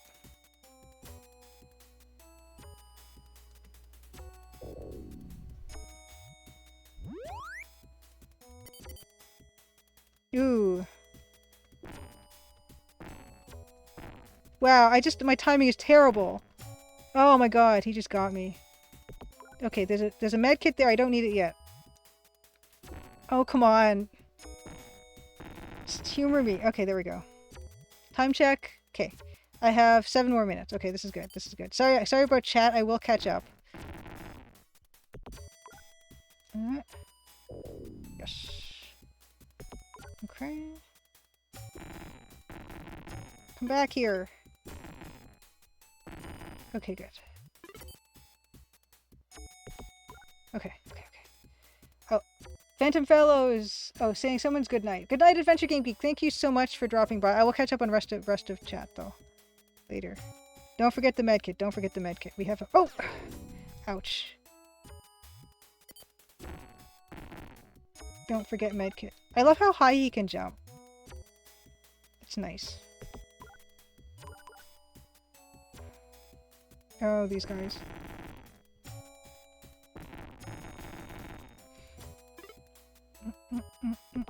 Ooh, free guy. Oh, good, 7. I feel a lot better now with extra lives. Ooh, no.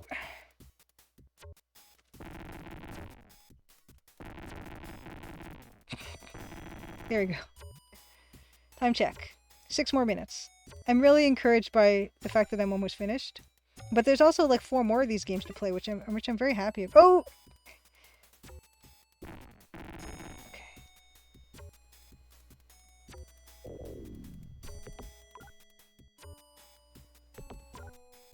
Ooh, new gun. This is great. This is great. I feel good. I feel good.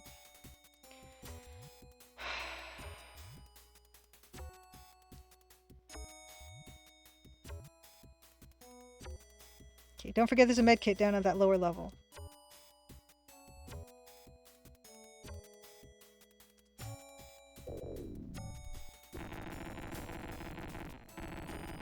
Oh, come on. No.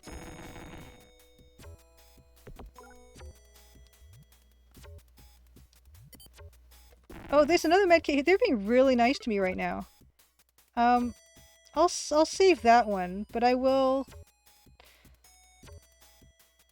take the other one. I'll take the bottom one. Oh. Oh, shoot. Wrong button. Oh, no. I did it again. Which one button's the...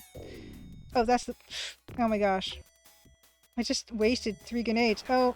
Okay, now I'm gonna get the med kit from that lower level. It was this level, right? I don't know. I'm asking because I'm not checking chat. But I believe it was over here. Yes, great. Okay. Okay, 4 minutes, 4 minutes.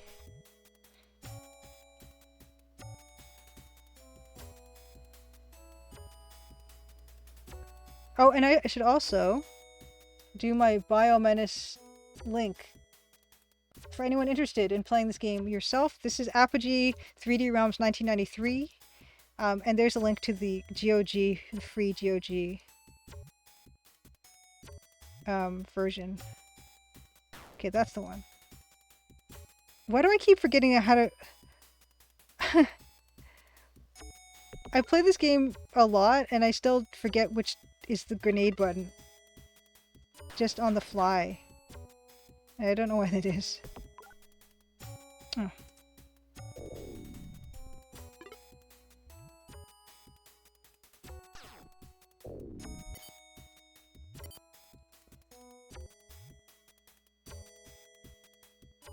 Time check. 3 minutes. Oh! Oh, another health kit. Wow.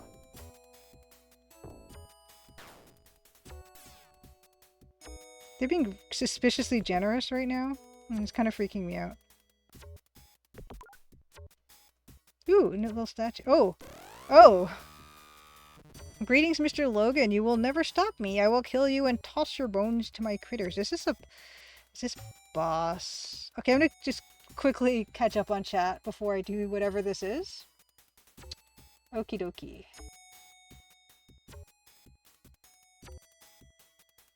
Evil Tentacles is 6 lives should be enough, but next level you might have to redo. Ooh. Okay, I have 7 now. 7. Okay. Okay. Oh, it's still. Am I still streaming? I think. Oh, I forgot I gotta change my tag to Bio Menace. Done. Even though I'm practically done. Okay. Okay. Scantrahan, good to see you. Yes. It's lovely Bio Menace. And I'm actually gonna play for maybe instead of until 27, I might play till 9:30 because I just changed the tag now. And I feel a little bit bad about that. Also, I feel like I want to keep playing. Okay, here we go. The world will bow to the will of Master Kane and Dr. Mango. Ha, ha, ha, ha, ha. Oh, oh, oh. Oh. Nothing oh! Guy. I don't think I have, oh, I do have it. Ooh, look at that. I really like those, the full display of EGA colors and all this, like, all this stuff. But I wonder if I should fill up on health, I think, before I move to the next area. Take advantage of that med kit that I saw earlier. So, okay, let's just grab that. And then we'll move on to the next part. Excellent.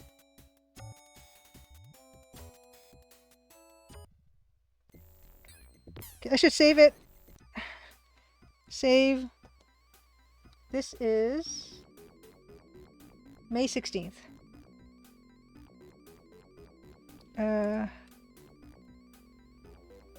May 16th 7 times. And this is, what is it? I forget what the level's called. I forget. Okay. Return to game. Okay, 9:30. 3 more minutes. I'm gonna just, this will be probably just information gathering. Just to suss this out. What? No, I hate all that. I don't like, nope. Don't like it. Don't like it. I don't like this either. Oh, those go away? Okay. Oh, ouch. Ouch. Okay, no. What is this? Oh, see, that's bad. Okay, I'm gonna, this is good, because I'm just going to, what is this? What is this? What is this? I don't, how am I supposed to,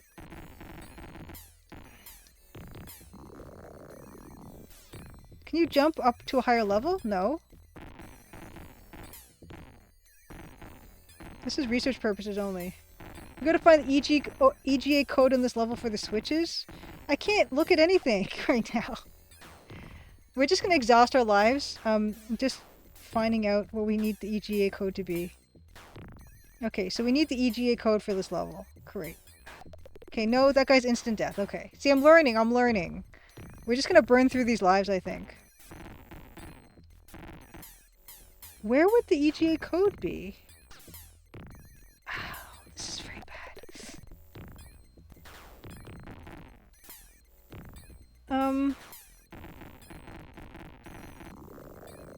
Oh, did I destroy it?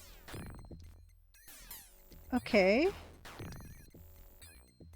That's great. I don't see any cues of what to... of information. Okay. Okay, you don't have a key. Okay. Um...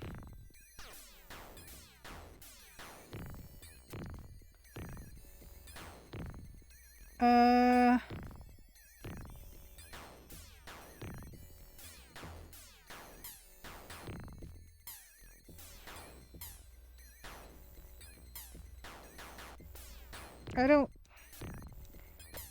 I don't get it. Let me... Oh, there's a... Oh. Oh. Okay, this is good. This is good. I'm glad I'm doing this. Okay, time check. 9... Okay, 1 more minute. Oh. Oh. Okay. Okay. Oh, whoops. Okay, that's another thing. Okay. Okay. Okay. This is good. This is good. Okay, 9... Okay, 9:30. Okay, now I have some idea. Okay, this is fine. Okay. Alright. I'm pleased with that. I'm pleased with that. Let's just leave that at that for now. That's good. I have an idea of now what's going on. That's the important part. Oop. Let's turn off. Oh no. This one. Volume mixer. Great. Thank you for the redemption, Blaholtzen. Okay, I'm gonna catch up on chat real quick. Oh wow, it turns out the Magic Road is the most difficult book series to find that Julie has ever recommended. Oh, weird. Weird.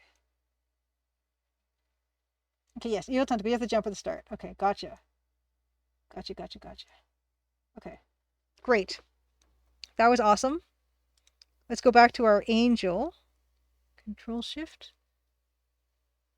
Yes, Control Shift. Okay, great. And back to Canadian folk tunes. Okay, wonderful. Yes, and that's all we're looking pretty good. Let's try to get away with just the 2 colors for now. Although I will do a version with more than 2 colors. I'm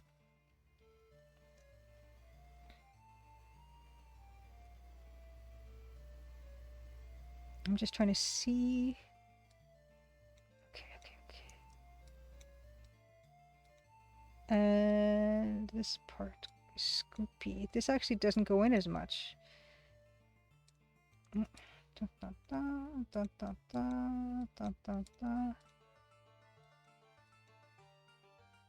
then this part comes in like so. And then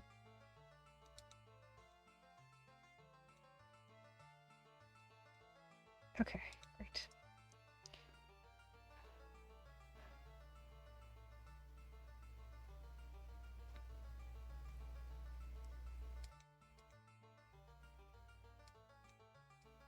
Oh, and I gotta change my tag. That's right. Change tag to art. Okay. Okay, back. Okay. Wonderful. And we're going to do a bit of dithering here. What is the exact year the Konami code went from an actual secret to being a joke meme? That's a good question. I don't know.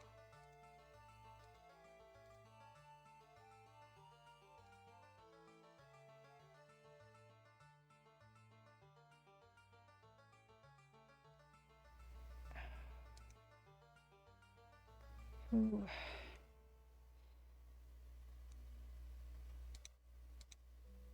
Is it still in games?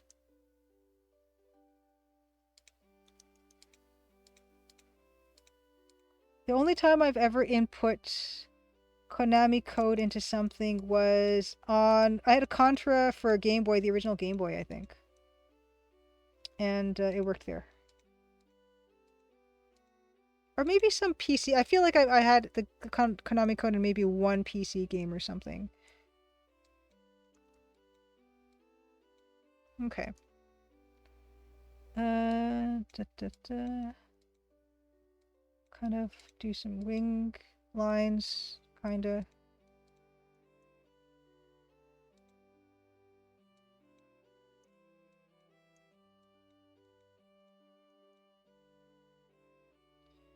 And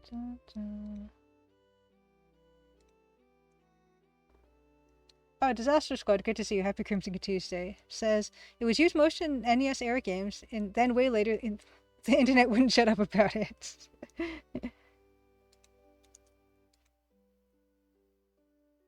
Gomon-sama said, I beat Contra Game Boy game recently. I dare say I liked it more than the NES games.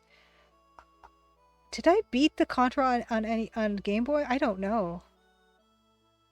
Judging from my track record, probably not.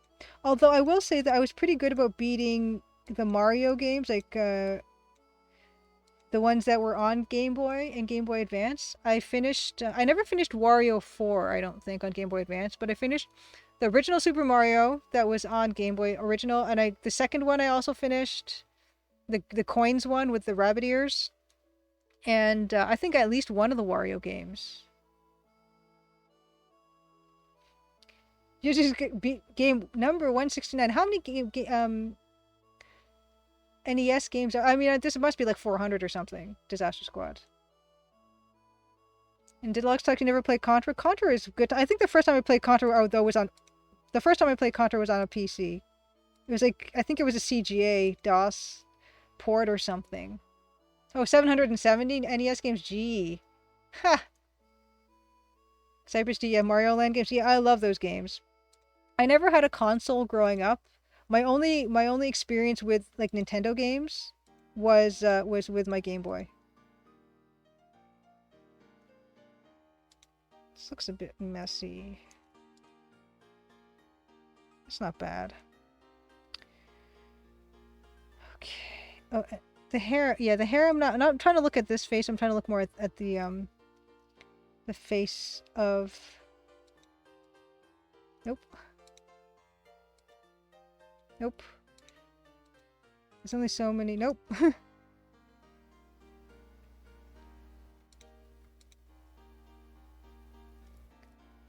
The face of that one.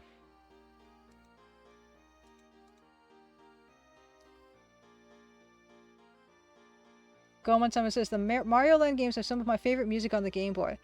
I really like the music in those too. You're absolutely right. And Deluxe Talk says, I got my Sega Genesis Mega Drive late into its life cycle. Same with my other console. Same with all my consoles. I actually always get the thing secondhand. I mean, I guess there's no real rush to get them firsthand.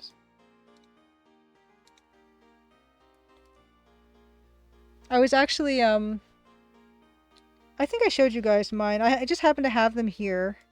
I think, yeah, I definitely showed you guys recently. Like, here's my original Game Boy. Here's my Super Mario Land in here.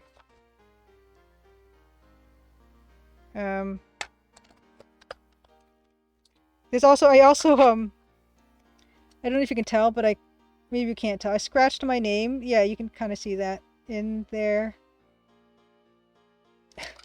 For security reasons. Track currently one playing on the MIDI. This track is...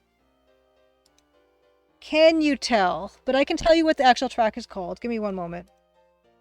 Because I do have the track stuff. Information. Where'd I put that? JM Tune Book. Canadian... Is it called Great Canadian Tune Book? I'm going to tell you. Oh, it's under JM. Streaming stuff. Can you tell? Hold on. It's called Can You Tell? I will tell you. Great Canadian Tune Book. Where is it? Is it called Canadian Tune Book? Is it just on desktop? I always keep it close at hand, and now I can't... where'd it go? It's definitely on this machine because I am playing it right now. Twitch, is it in Twitch? Twitch. Oh, Tune Book, here it is. Okay, I will tell you. It is, Tune Book. Tune Index. Open with Notepad. No, it's not that. Is this Tune Index? Open with Notepad. Not that one. README. Open with notepad. It's not that either. Which one is it? Hold on. Give me a second. Type. Text document. MIDI list. Okay, here it is. I can tell you the track. It is called Can You Tell?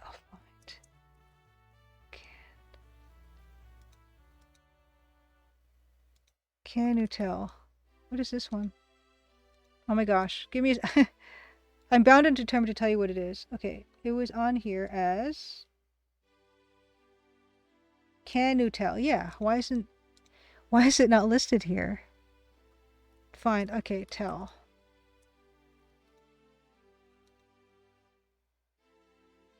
This is supposed to be...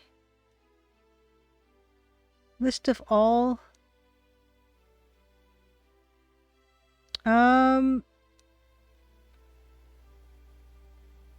Okay, I don't know. It's not on here. I don't know why.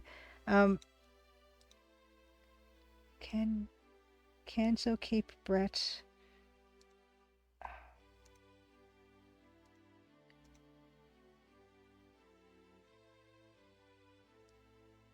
I don't know why it's not here. I'm sorry. It's not listed in the MIDI list for whatever reason. Yeah, oh yeah. It's thick. It's thick. Look at that. It's wonderful. It's a wonderful brick. Yeah, I was going to show you guys the rest of them. So I have that. I have... Love this one. This one has currently in it... Yeah, Wario Land 4, which I don't think I ever finished.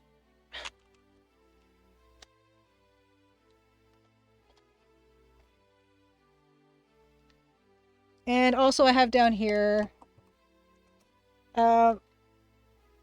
DS. Love DS. This one's got Hotel Dusk, which I want to restart actually. Good times. I love this. I love the form factor of this. I love a clamshell. I love the fact that it's got a stylus. It's great. So it's beautiful. Okay.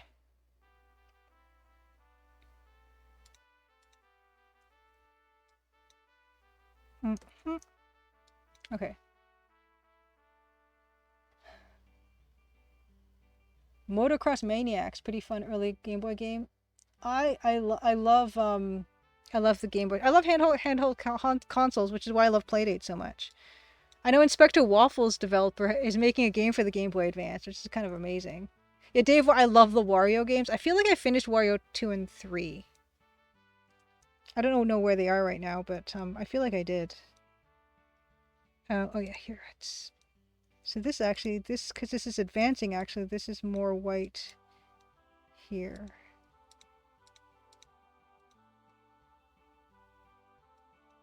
Kind of need to connect this with that. Because this isn't looking... Yeah, there we go. We need more shade to connect that visually with the wing. Oh yeah, Inspector Waffles Deluxe Text I really like. Did you find the Dido card? Speaking of the immortal Dido, Dido does make a feature in Golasso Games. It's Inspector Waffles, which is really a lot of fun.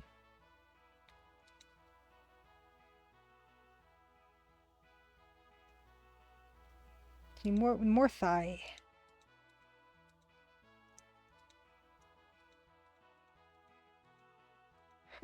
For whatever reason, this is reminding me of that that thing I saw on Twitter of the sexy Lucifer sculpture, which is just so funny.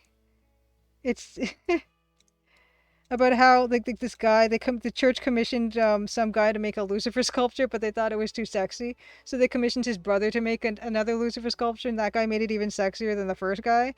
It's just the funniest thing I ever saw. It's so good.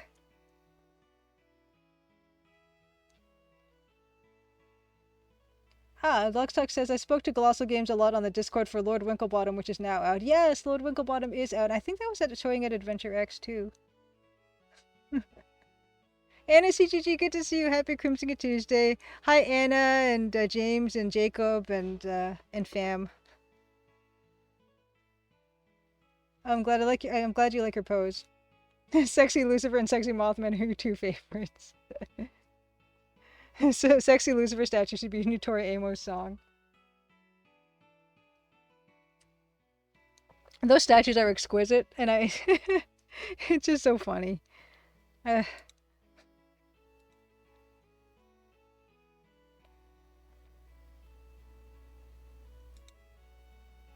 and it's one of those things where I'm just trying to imagine what the church, the person who commissioned it, like, what can you possibly say to the sculptor after he's delivered the statue? Like, you can't say, like, it's like the priest can't say this statue is too sexy because the priest is not supposed to think like that, right? So I don't even. It's hilarious. Yeah, it's like you can ask why are you unhappy with my statue? Why isn't it on display? Oh, it's amazing. It's amazing.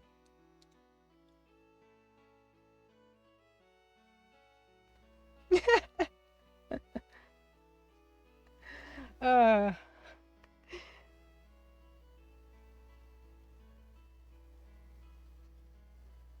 because the sculptor could easily say, "Well, I don't think that's what it looks like at all. I think it looks extremely pious and I think it looks extremely scary. I made him look very scary. You don't think that he looks scary? Because it's a matter of interpretation, isn't it?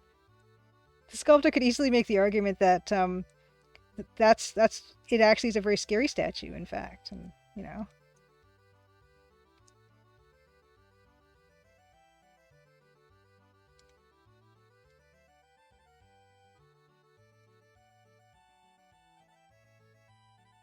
Now, Gabriel Knight 3, you got it running 2 years ago when it crashed. When you buy it from GOG, are you buying? Oh, you're playing it on old tech. Oh, apparently it's fuzzy to run. Oh dear. Deluxe text. I should look into taking a year off work to play adventure games. I'm sure my boss wouldn't mind. Say it'll make your work better. I don't know. It's training. Let's see. That's kind of yeah, I'm gonna have to try to I'm gonna have to try to I'll try to add the other color. But it could be that this is good enough. I'm kind of okay with this as it is. Eh.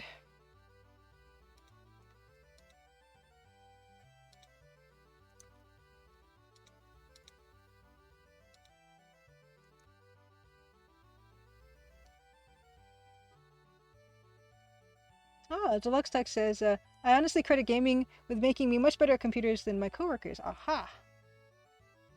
Yeah, Valkyrie. Statue's so sexy, it's scary, it's scarily sexy. Well, that's the thing. It's like all a matter of opinions. I'm going to say I think this statue is very stern. I don't know what you're seeing, you know.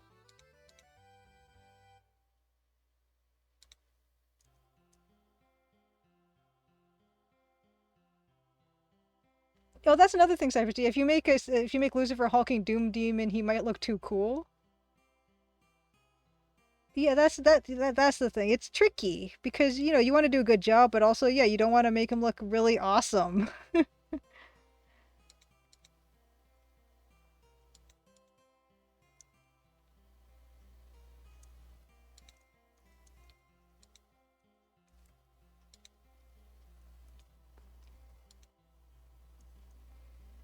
Yeah, it's pretty good.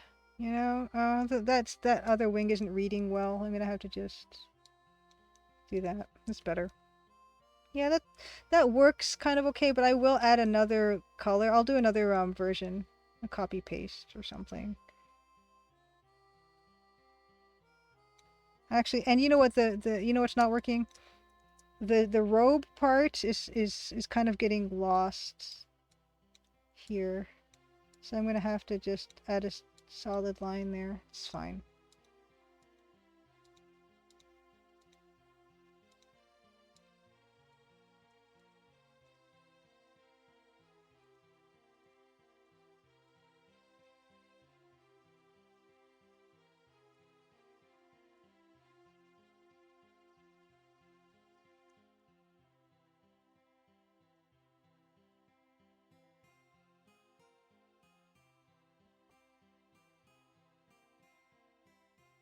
HC Willett, happy Crimson Tuesday. Who's making all these games around here? Yeah, lots of people are making games, which is wonderful. Really, really wonderful. This leg is disappearing too early. There we go. That's pretty good. I'm okay with this. Okay. I'm going to, yeah, we'll do a duplicate of the angel and then add some of the dark color and just see if that helps.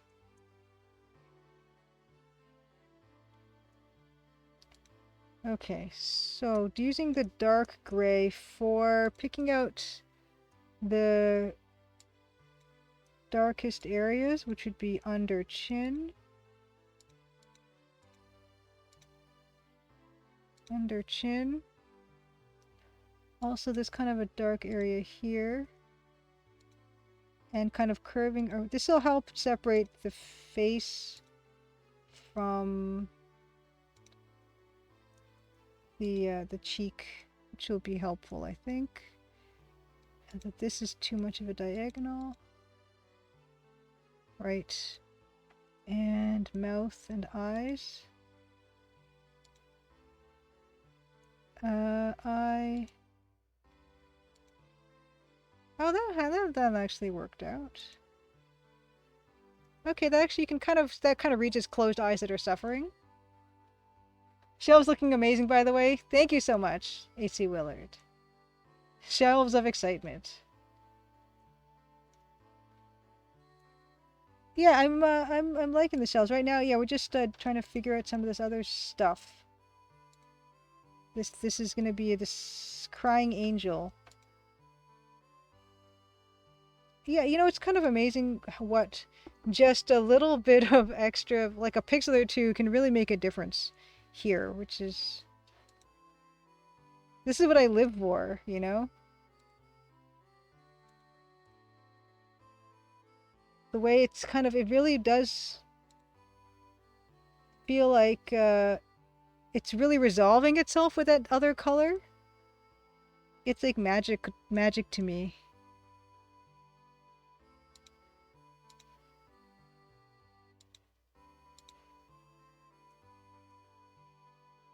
Alright, and then there would be some dark dithering here.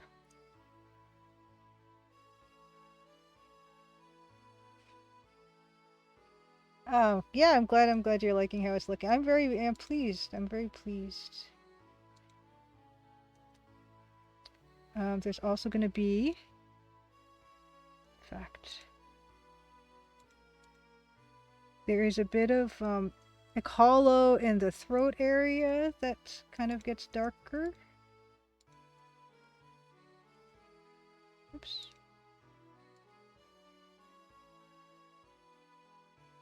And...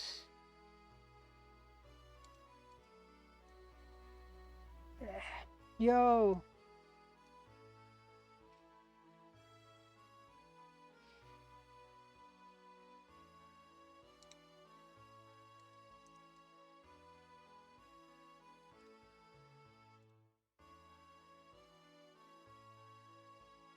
And some more dark at the bottom of the hair.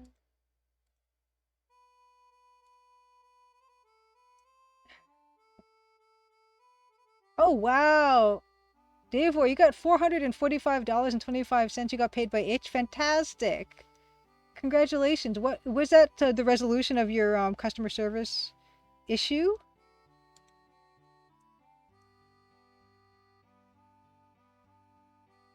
I need the full story, Davor. Is that what happened?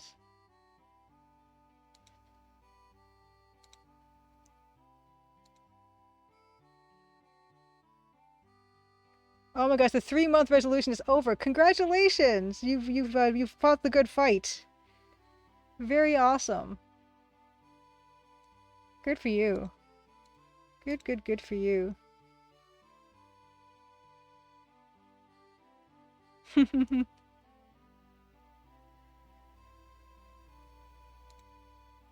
So you were they ended up giving you that much money? That's amazing. This part, this is difficult because there is a lot of dark in that area. Hmm.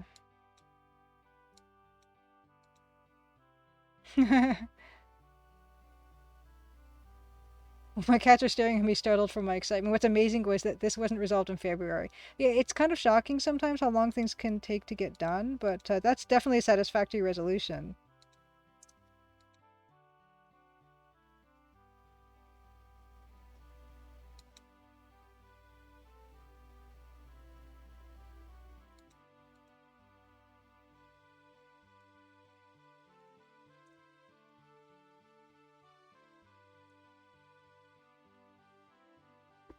I think I've been enjoying this too much.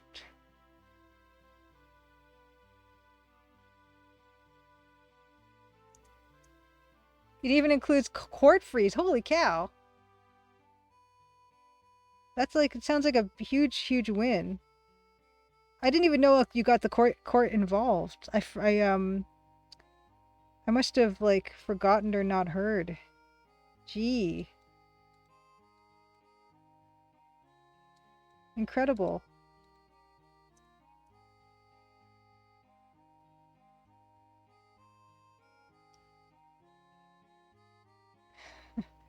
Thank you, Deluxe Ice. I'm glad you're liking how the shelf is looking.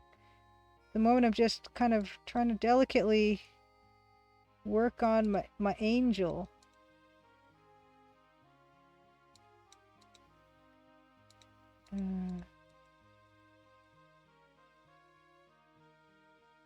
Just gonna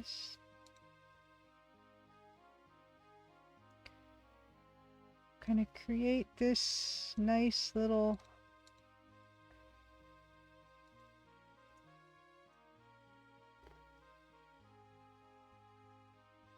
Ooh, Dave Boy says, I think I might use them for a lenticular bookmark print run. Ooh. Ooh. Oh, Master says there's a 386 handheld which was making waves on Twitter. Really? Really?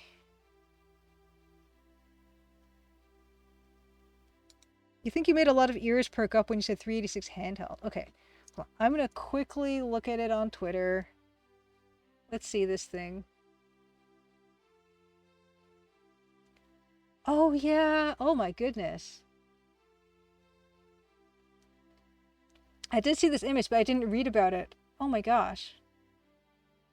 What? Ha! When runs Windows 95? Nice. Oh, my goodness. So that looks like old tech. Is that old tech from back in the day, or is that something new? What is this? The 386 handheld.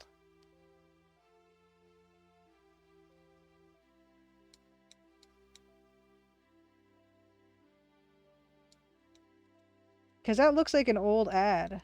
And that can't be real if it is.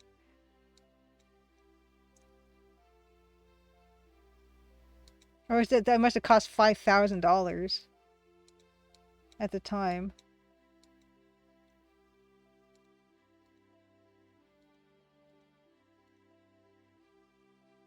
It's a clone, a different CPU, but compatible. And if it's new, they really nailed the look of the old ads.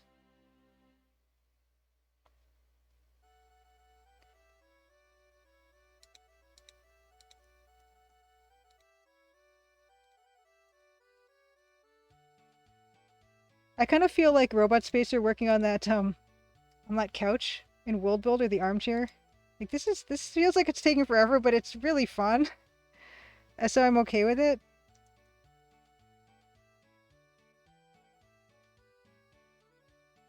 Yeah, so Davor's case with Itch.io was a buyer paid $4,000 for his game instead of $4, but when I refunded this back in February, it basically kept the $400 transaction fee until just tonight. Huh. Ooh, Deluxe Tech says Cosmic Void is only $335 US short of the goal of for making Twilight Oracle.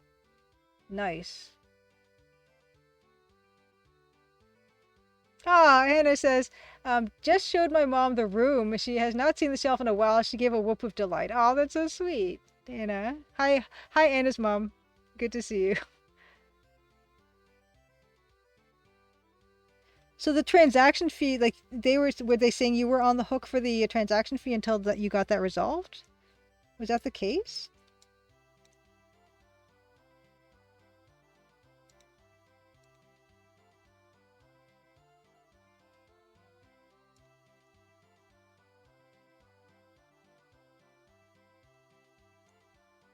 My parents both say hello to everybody. Anna's parents are delightful. Hello, Anna's parents.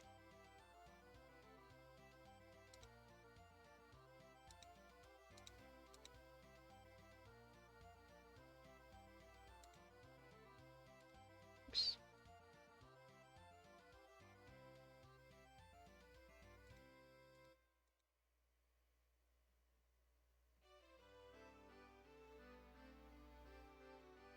Oh wow, Edith, you know someone who accidentally bought a car on eBay and then tried to get his money refunded? Oh no.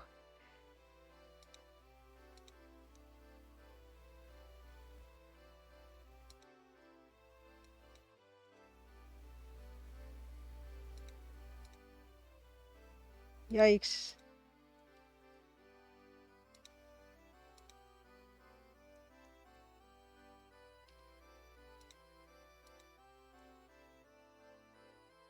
Just as Jeffrey says hello to Anna's parents.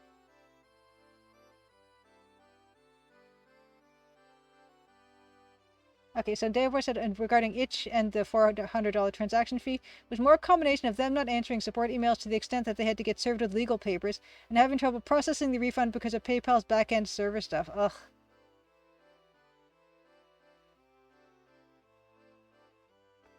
Amberzine also says hello to Anna's parents.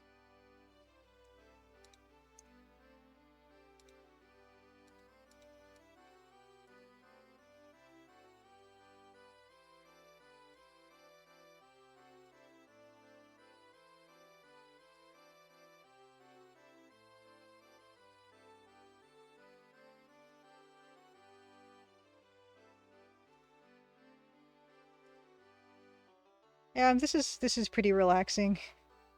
What I'm doing.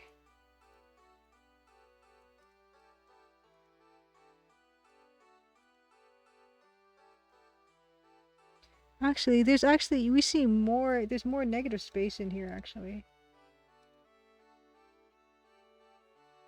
Nice.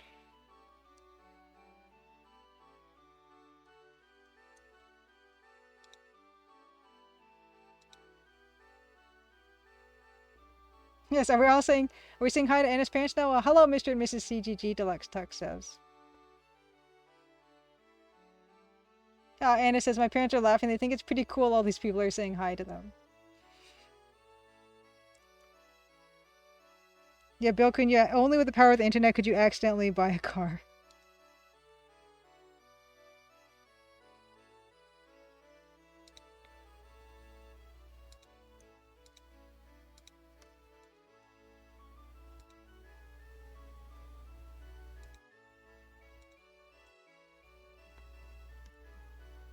Highbury Hazard also says hi to Anna's parents. Hi, Anna. Also, hi, Julia. Hi, Highbury Hazard. Good to see you. Of course, Highbury Hazard, wonderful streamer. Let me give you a shout out here.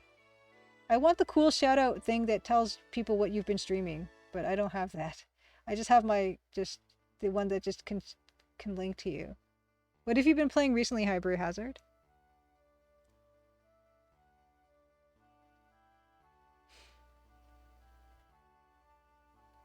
Yeah, therefore there's nothing quite like the resolution of something that's been months and months in the making. Highbury, doing pretty well. Yeah, just working on my working on my Crimson Diamond and trying to finish that up this year. My gosh. I'm not 100% I'm not even 90% sure that that's going to happen, but I'm going to try.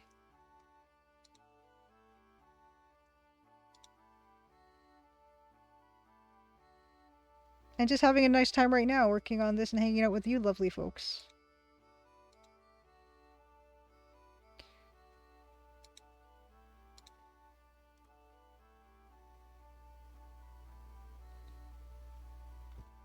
And the other part that's dark is the other side of the arm. Which I'm actually going to try to figure out.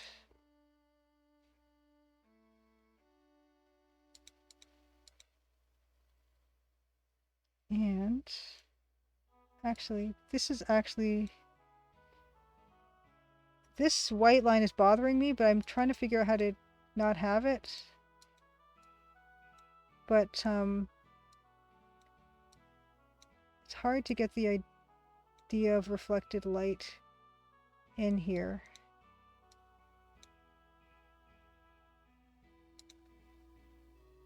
Actually, that might be okay. And then gotta just do that.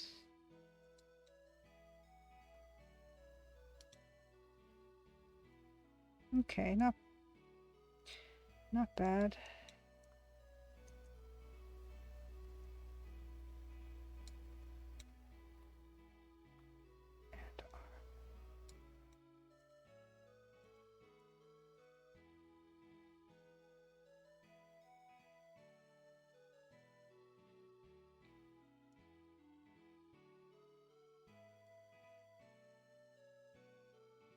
Whew.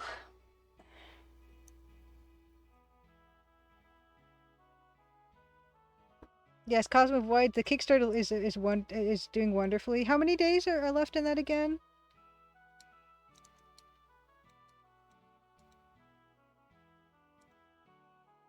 Oh my gosh! Congratulations, Cosmic Void! Congratulations on hitting 100% for your Kickstarter. That's wonderful. Congrats, congrats, congrats. Very well deserved. If anyone is going to deliver, I know you know you and your team will, because you guys have delivered so many times already. Wonderful, wonderful, wonderful, wonderful.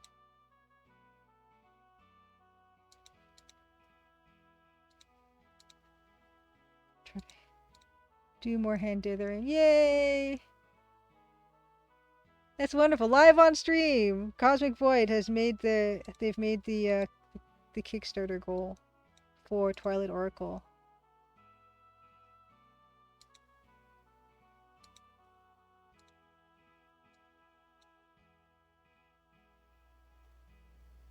Excitement.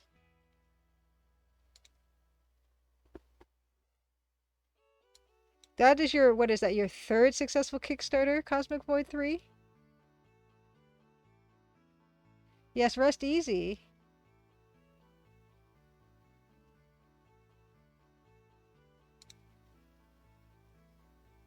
Yes, news here first on Julia's stream, Cosmic Void rocks. Yes. Oh, Beta Human, welcome back. Oh, I'm glad you're liking how the angel looks. I'm having a lot of fun. Just kind of hand dithering away. It's nice times. Cosmic Void 3 just made its Kickstarter goal for Twilight Oracle. Yes, the third successful Kickstarter after Corruption Within and Blood Nova. That's amazing. You guys rock so hard.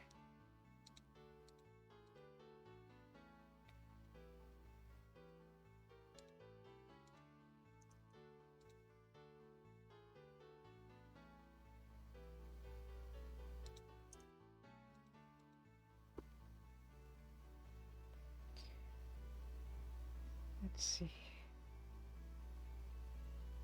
Actually, this knee could be bigger.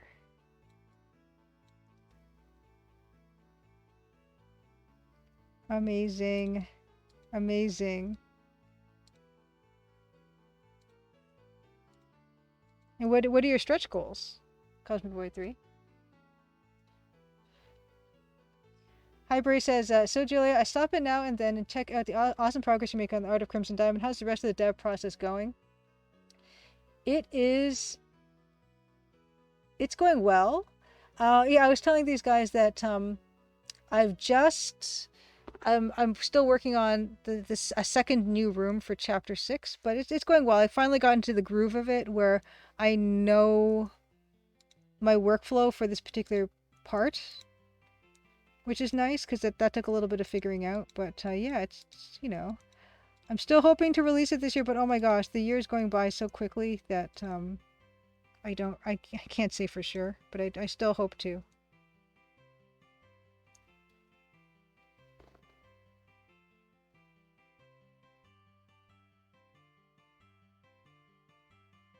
Okay, stretch goals Cosmic Void 3 said for Twilight Oracle is first is full voiceover, second one is German text localization. Wow, full voiceover, yeah.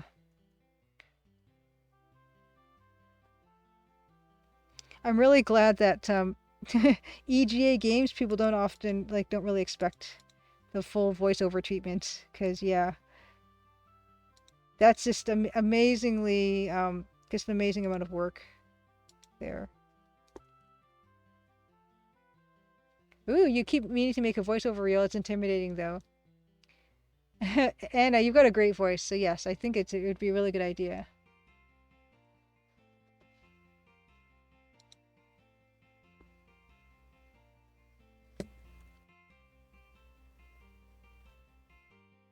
There's a lot more dark in this wing, but I kind of, I guess I should make it dark because I do want to make it kind of fall away into the background there. Streamer VOs are the best VOs.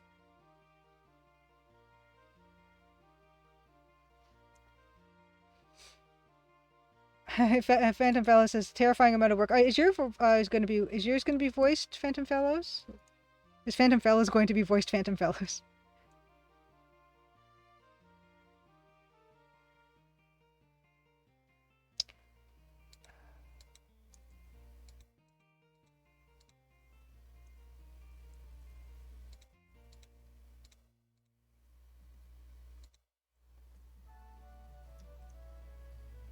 Whew. Yeah, you know, if I squint, the wing here is really quite dark, so I guess I'm gonna have to do a little bit of that. Bit there. And then on this side, I guess these marks should instead be dark. Then they won't stand out as much, which is probably for the best. Oops.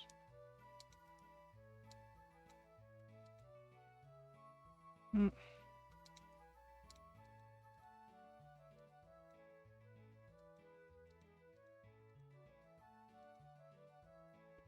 Okay.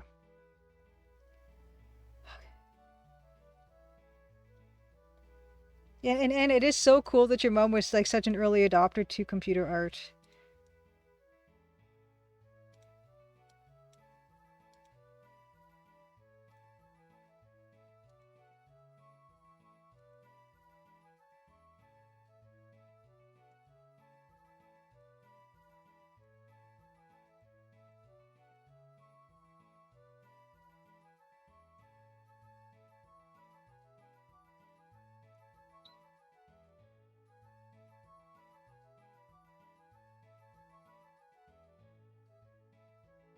Okay, Phantom Fella says,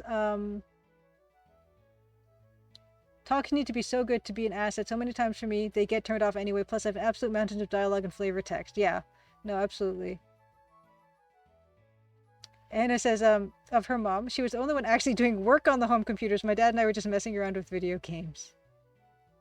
Although I didn't memorize all the keyboard shortcuts for WordPerfect, we had the keyboard overlay. Oh, I remember those overlays.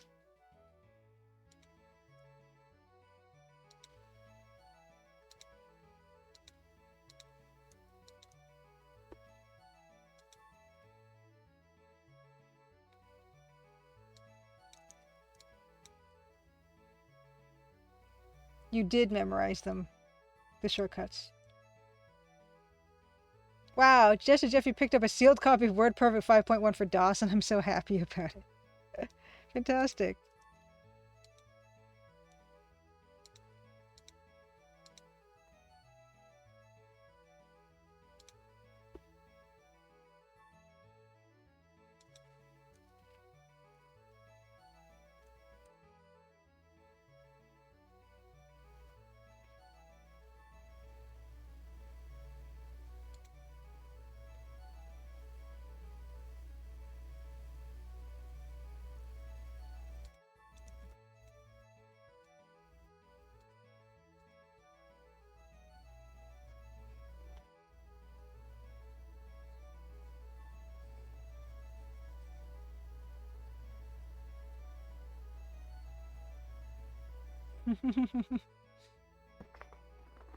And Cosmic 43, when is Twilight Oracle? When do you think you're gonna have a release date for that?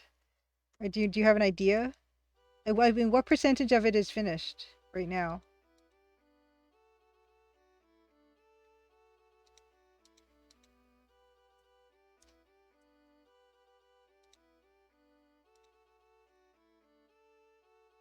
Yeah, what is the exact date? Yeah, exactly.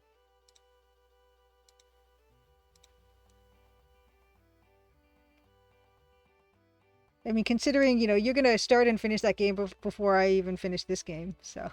January 2024. Voice might cause slight delay if we do it. As for percentage done, hard to say. Nice.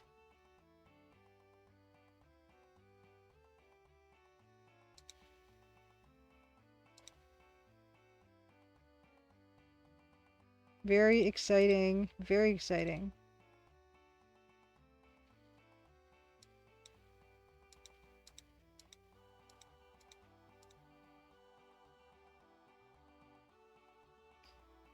It's probably good enough, right? What I've got here. It's probably fine.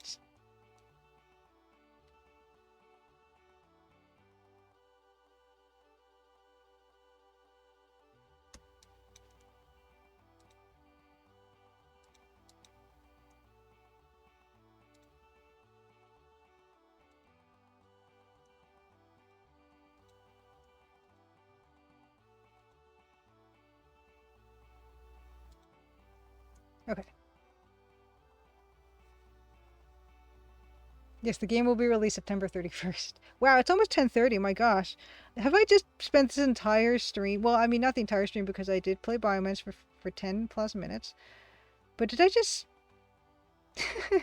the whole entire stream, I just was working on this guy? Gee. Can this go in here?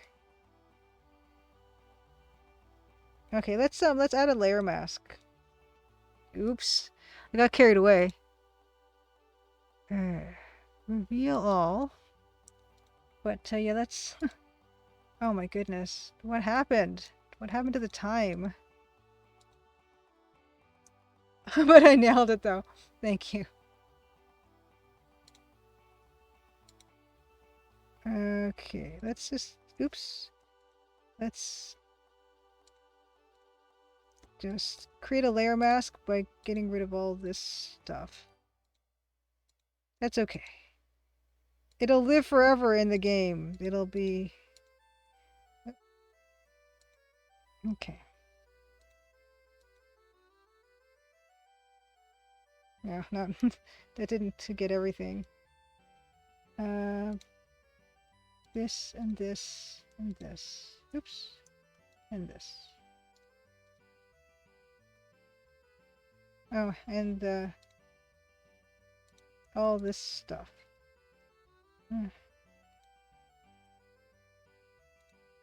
Let's see.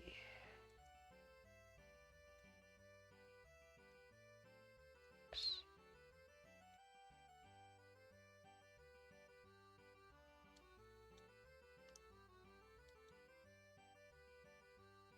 Anything else? Oh, right down here.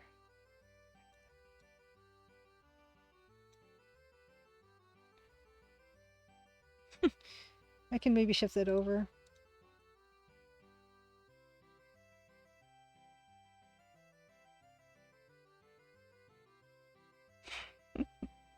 I'm gonna have to probably shade it down so it's not as bright. Which is fine. Yeah, it's no problem.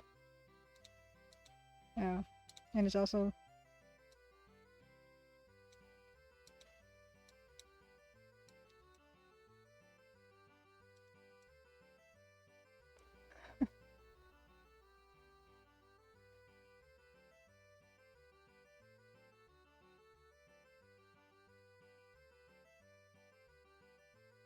stream well spent. Thank you, Beta Human. Thank you, Goman-sama. That's a huge object to have in the room. It's true. It looks kind of wedged in there. But I probably will shade it down. I probably will half cover it with a drape or something, or who knows. Yeah, and Highbury says, "Till I hear any different, I'm just going to hear Nancy's lines in Julia's voice." Nancy's voice, in fact, on my mic is fact on my mic in falsetto. Also, like with accent and everything. This feels like one of those things you just find a reason to reuse. I'm glad, Cosmic Boy 3, that you hit the Twilight Oracle Kickstarter goal on stream today. Feels massive somewhere closer to the camera. Yeah, I can totally see that. We could put it somewhere else. Let's duplicate this layer. Let's get rid of the layer. We can put it just by the door. We can mirror it, put it somewhere else. What do we do with this thing? It's too big. Oh my gosh, it's a disaster. What do we do with it? By the door? By the poster? Maybe? It's not bad as a larger than life statue. Thank you, Blowcoon. Yeah, the statues did tend to be bigger. Right on the counter. Right here. Just bang. Well, it could work over here, but then the thing is I have this coat hanger thing that she has to use, but the coat hanger could go where did I have a coat hanger, a sloppy one that I still need to redo. Now where is it? Where's my coat hanger? Hold on. I gotta find the coat hanger. Because I do have one. Stuff. Coat rack. Okay, here's coat rack. Coat rack could be over here. Right? Coat rack could be there, and angel could be here? Back corner, good place. Counter's way... Yeah, counter's way too out of place. Beneath the right side of the desk. Beneath the right side. So here. It would obstruct walking around the table. Right in front of the blue boxes. She can put her coat on the angel's head. Thank you. Layer count? I don't know. Okay, if we started a new layer, 72? Oh, I didn't want to do a new layer. Not that very many in this one. You like by the door? Okay, let's see here. We can try there, just to rough it in. We'll rough it in.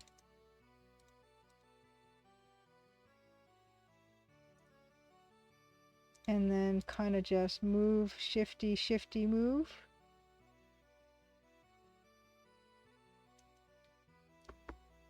It's really attention getting, isn't it? What have we done? Are we just going to throw this out completely, not use it?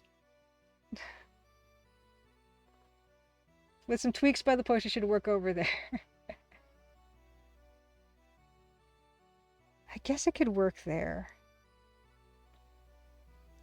Do we still need a Grunislav Easter egg on the screen? Yeah. Yeah, we do. Because I was trying, yeah, I didn't actually think about any new stuff to add to the shelves or anything because they're full. But yeah, I mean, it would be nice to have a Grunislav Easter egg. Okay, so let's look again. Okay, so it was over there. That's actually not that bad. You guys, let's just make it lower. It's not bad in there. It could be just a really heckin' big thing. I can't believe I said heckin'. I don't even like saying heckin'. Move shelves. Left door, right. Put a hanger where it is now. That's fine in the corner. And yeah, I will darken it.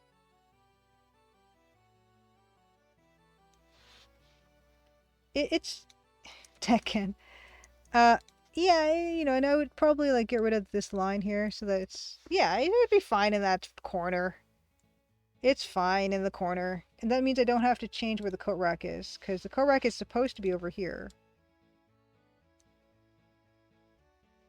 Because that's where Nancy's going right now for her coat in the demo, and I don't want to change that. So. Oh, wait, that's what 72 was. Gee, okay. You disagree with it being too big. It's not a person, it's a statue. It's true, because we did say the statues are oversized. Miles' coat from Lemplay City on the coat rack. Is it a distinctive looking coat? After a layer of dithering, just put some coats of dithering on. It should be fine. Karasala, good to see you. Happy Crimson Tuesday. Yeah, we're trying to figure out where to put this massive statue, which was supposed to go in that corner, but yeah, I think it still will. But here it is. But yeah, I think it's going to stay in the corner. Shelves a bit to the right to add a touch more space. We could try, or we could move the metal cabinet to the right, to the left. That might be less work. Okay, hold on. We'll try a few things. Really, Jack can move up. Let's take him out of this stuff. He doesn't need to be in stuff. Well, we move him over here. And we could move this cabinet thing. Right? This whole thing. We can move that. Oh, well, good. I'm glad you liking the progress Lux talks. Back corner best. Give something in that space you find. You can see it's elaborate but out of the way and is protected from traffic. Yeah, you wouldn't want it to be banged into and stuff like that. And I will be making it. I will be changing the coloring of it, at least a bit. For sure. That's definitely in the cards. It's not going to stay white because white is way too bright. But let's yeah. What if I just moved? What if I just moved this whole thing over? Right?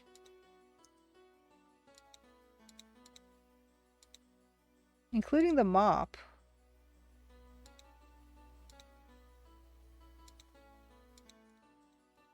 Oops. What if we just tried that? Because I mean, ooh, this is low power mode. Oh no, that's very bad. Okay. Okay.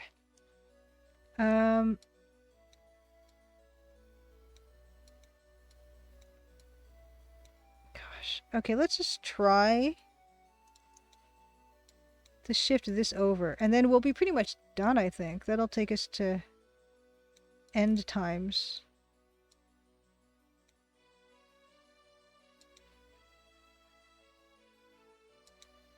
Okay. Let's just move this over. Give everything a little more room. Move this a bit down. New hide closet. Just scrub this out a little bit. Oops. Alright.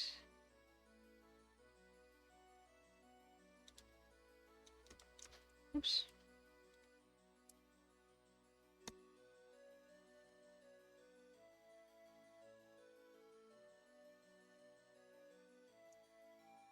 Okay. And bring this back. Shift it over just a little. So that's where it was. Shifted just a little bit here.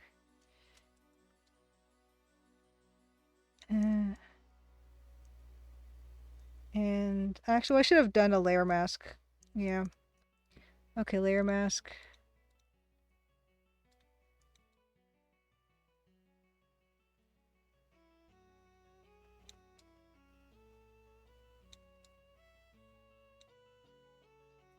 Okay.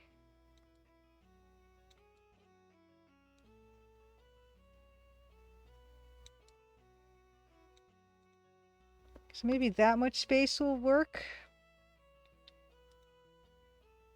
And then I can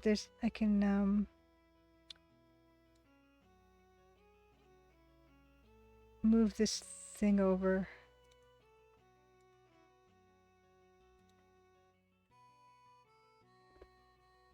It's a bit more space. Oh no! I lost my chat. Okay.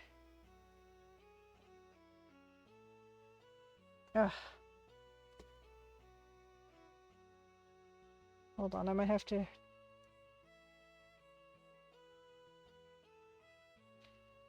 Which, hold on, sorry. I just I ran out of batteries. Okay. I ran out of batteries. So I'm gonna have to switch over to phone to keep track of chat, which is okay. It's not a big deal. It's not a big deal. Got it. Okay. Yeah, hold on. So someone's saying, oh, Nelson, good to see you. Happy Crimson Tuesday. Okay, hold on. Also, just wanted to make sure I didn't miss anything. Okay, good. Good. Okay. Right. So I'm going to leave that for now to charge up. And yeah, I think that's a good enough amount of space now for Angel.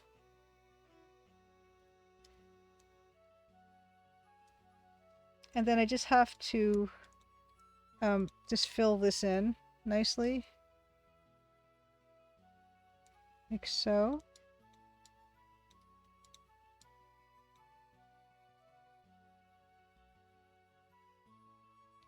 And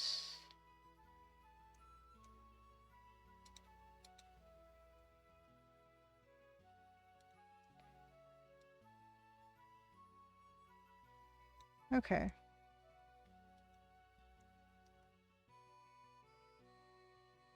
And yeah, I will like that, especially that wing. In fact, I might just do that now. Torso Dude did not make the cut. He did not. Well, he was a kind of, placeholdery anyway until we came up with something better. But yeah, I'm gonna actually just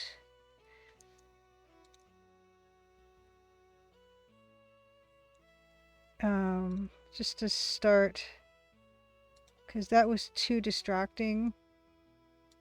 It was like competing. But yeah, I mean, like I said, we're gonna have to like definitely dull down a fair amount in here because all the shelf items are really grabbing a lot of focus. So that's gonna be a consideration we're gonna have to make. But yeah, there's gonna be some slight modifications to, I think, to the Angel, so it kind of works in the room better, but just like everything else. Yeah,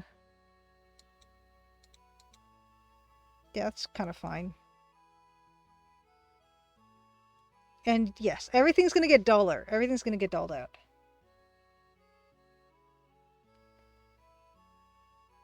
And it's 10:30. That brings us to 10:33, shockingly, which is it's snack time and then Legend of the Sword time, which I'm looking forward to. Oh no.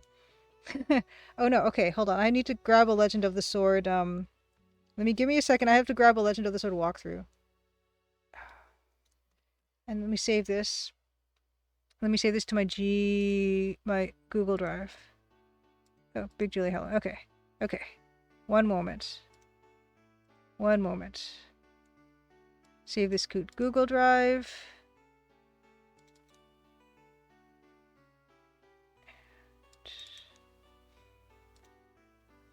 Okay.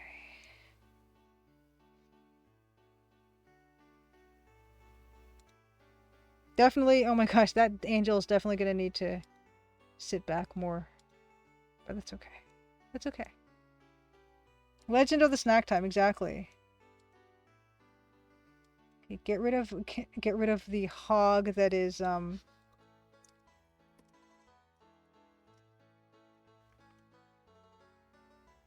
is Photoshop. Get my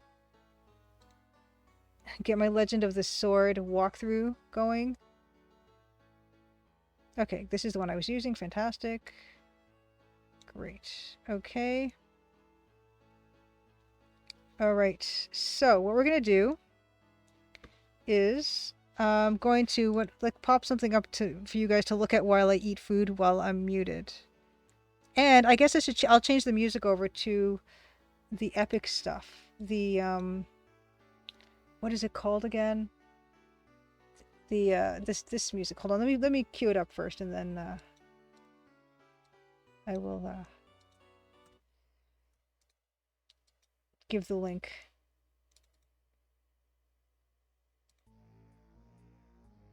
Okay. Tell me if the music is too low or whatever. Not that one. This.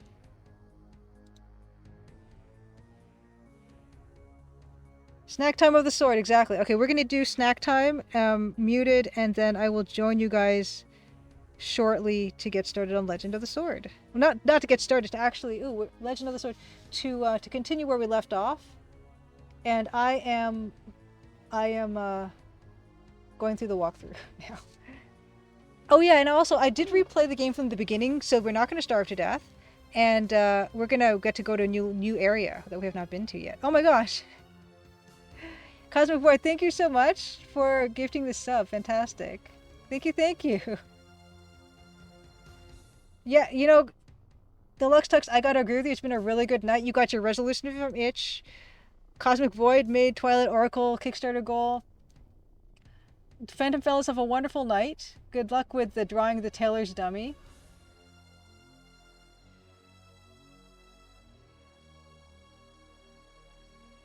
All right. And Golden Drake, good to see. Happy Crimson Tuesday. I'm just going to catch up on chat before I mute myself and do snack time. Okay, snack time with the sword. Okay, here we go. Here we go. Gonna mute.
Okay, so I spilled most of my giant cup of tea onto the floor.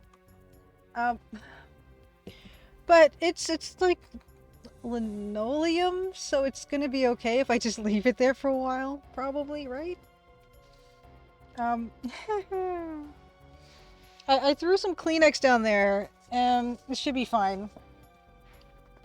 It was a lot of liquid, but it's fine. Hold on, let me just use my foot to... Oh, it's fine. It's gonna be okay. It's not very strong. It was very weak tea. And there was nothing in it. It's not,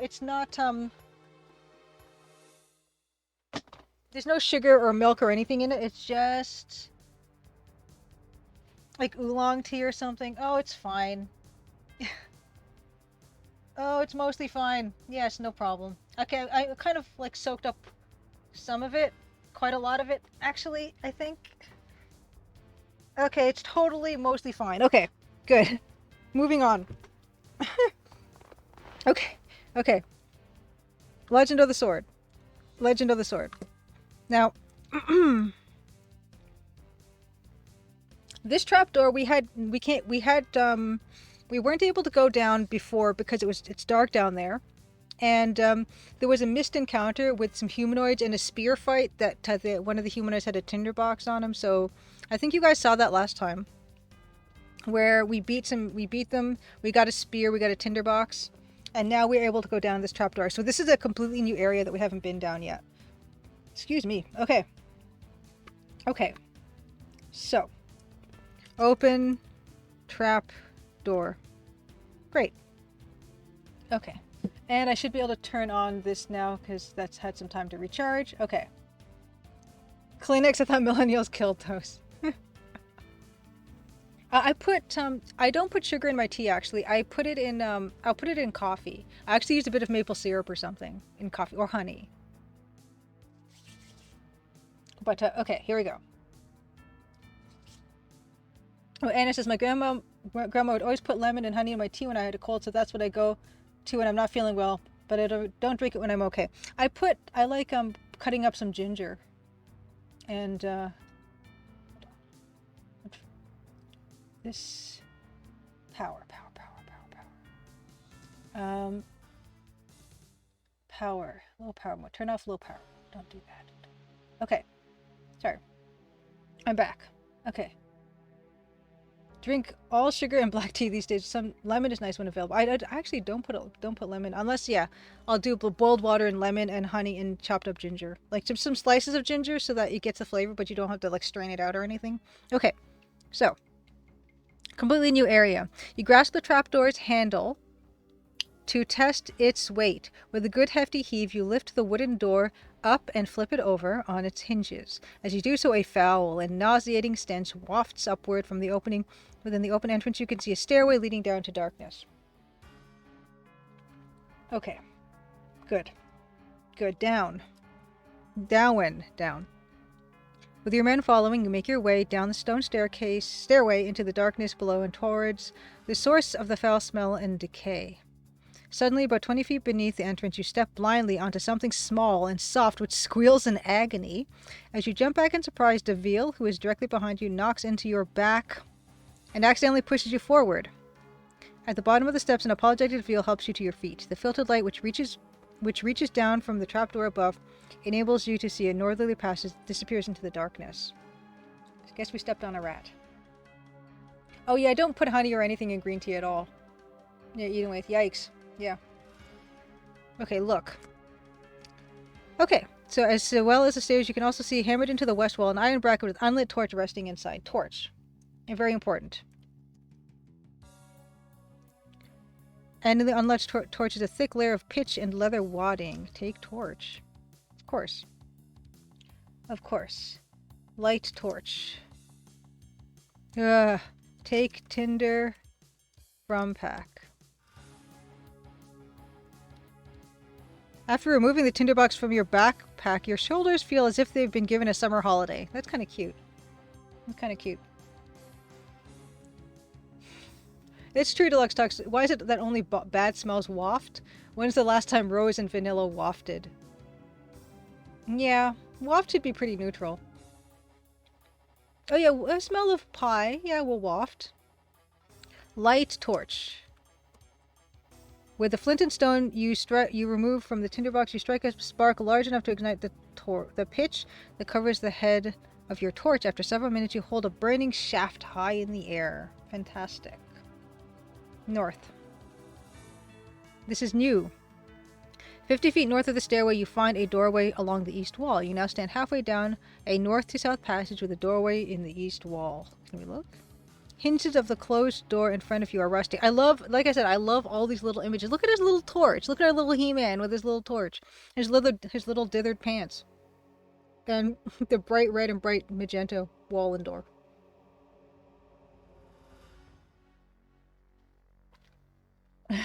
In a CGG, you haven't stolen an apple pie from your windowsill in years. Yeah, I'll windowsill in years, which while my evening is set up. Yeah, I think the smell of an apple pie would waft. Okay.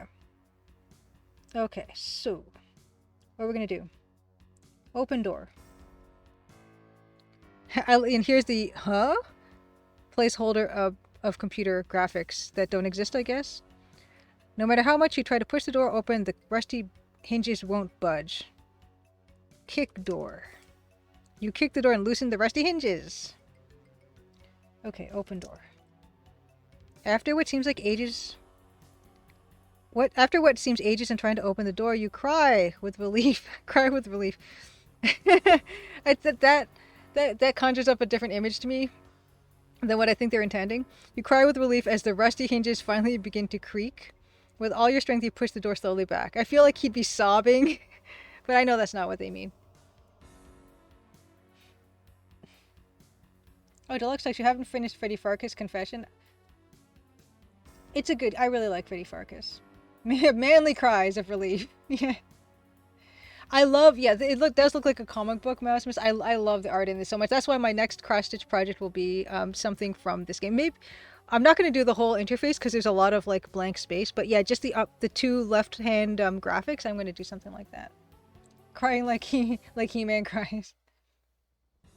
Oh, Cosmic Void 3, I love the Freddy Farkas song. With the little bouncy ball karaoke. And I when I played it, I didn't have a voiced version, so you just kind of had to sing along to yourself. Or did the non-voiced version even have the voiced song? Anyway.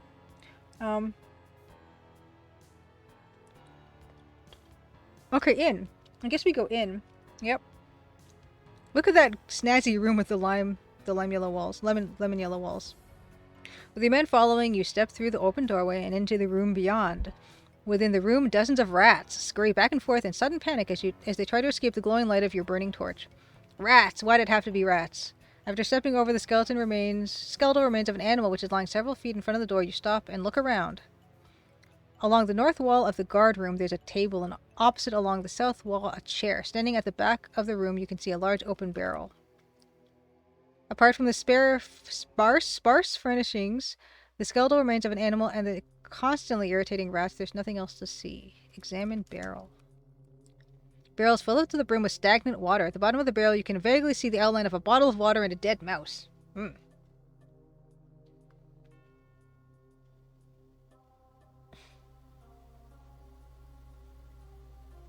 This text looks pretty hard to read aloud. It's not that bad. It's not that bad. Take bottle. Examine bottle of water. Your leather bottle is full of black stagnant water.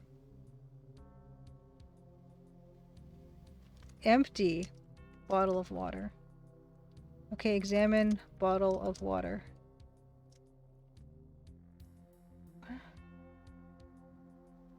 Okay. Look. Examine rats. The rats are... Ooh, look at that. Are ugly looking critters. Examine remains. What remains? I know, leather bottle. I don't know. I think that was just a bit of a mistake. Okay. Out. Okay, we're just gonna go north. 80 feet north of the doorway, you arrive at a T-junction. Look. East. We're gonna go east. Look. Hanging on a rusty nail to the right of the closed door is a key. Take key. Examine key. Percent. 20%. Were we 20% before? Oops, save. Walk 2. Let me mark this down. Let me mark. Walk 2. I'm just, yeah, like I told you guys, I'm just going by a walkthrough now.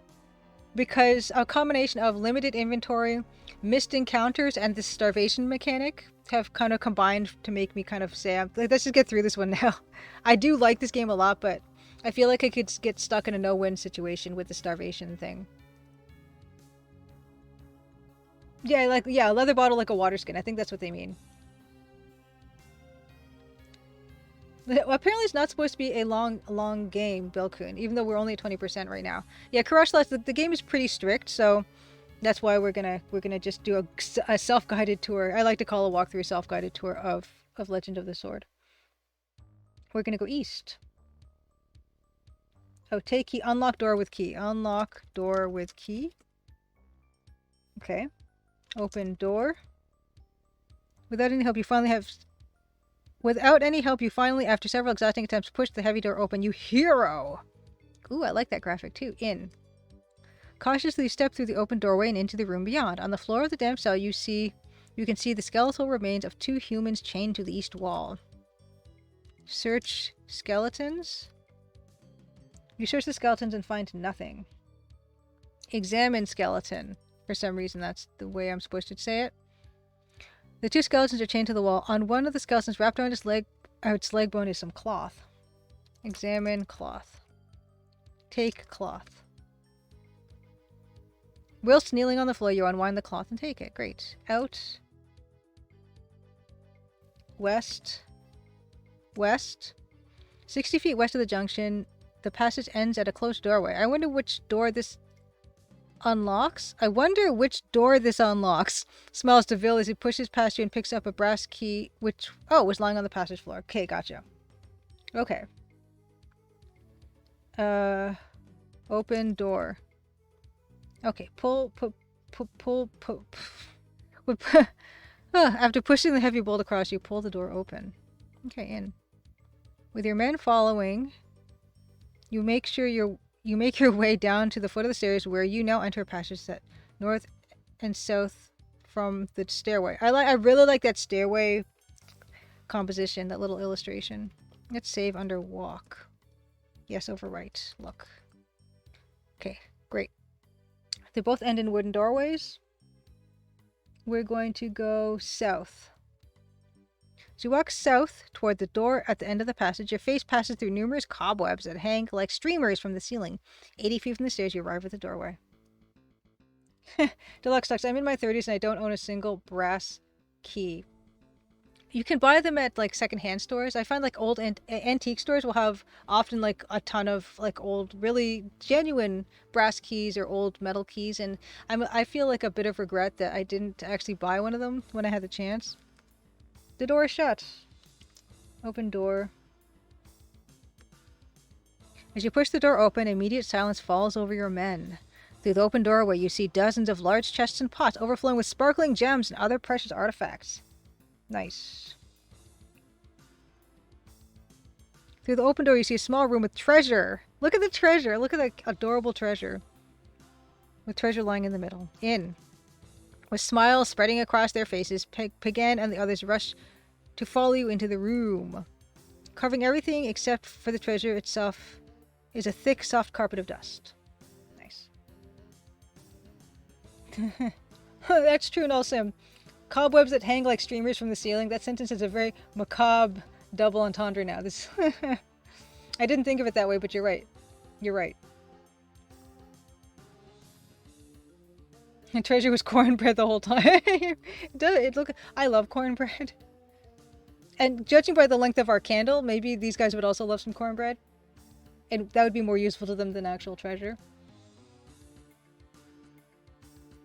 And Delexstock says, if I keel over tomorrow, how on earth is my one nephew supposed to have a genuine adventure game experience to secure my inheritance? Let's look. Okay, yeah, we looked. We saw dust. It says don't take the treasure, but we're going to try to take the treasure.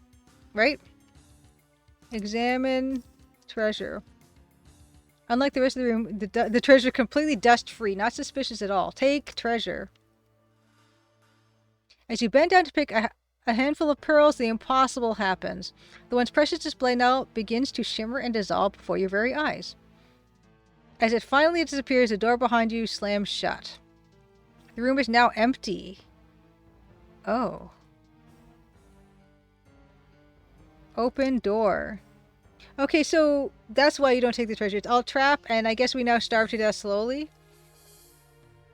Kick door.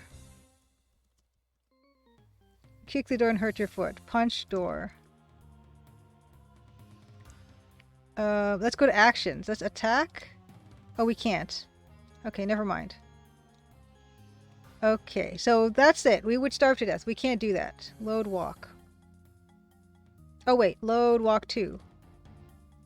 Okay, don't take the cornbread. Fail the virtue test. We had to try. We had to try. Okay. Don't take treasure. Okay, out. Reluctantly, you lead your men back into the passageway outside. I have a hard time believing that our men didn't try to take any of that treasure, considering they stole a ring off of the hunter that other time, and just seem to take anything that they want whenever they feel like it. But good on them for not.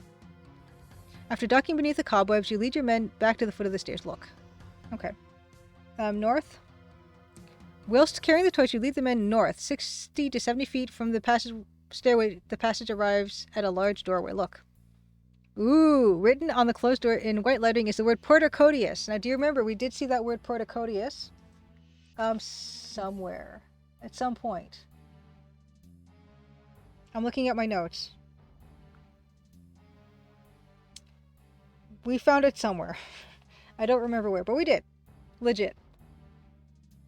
And your save file is always called Anna 1, Anna 2, Anna New, etc. Aw, that's sweet. I like that.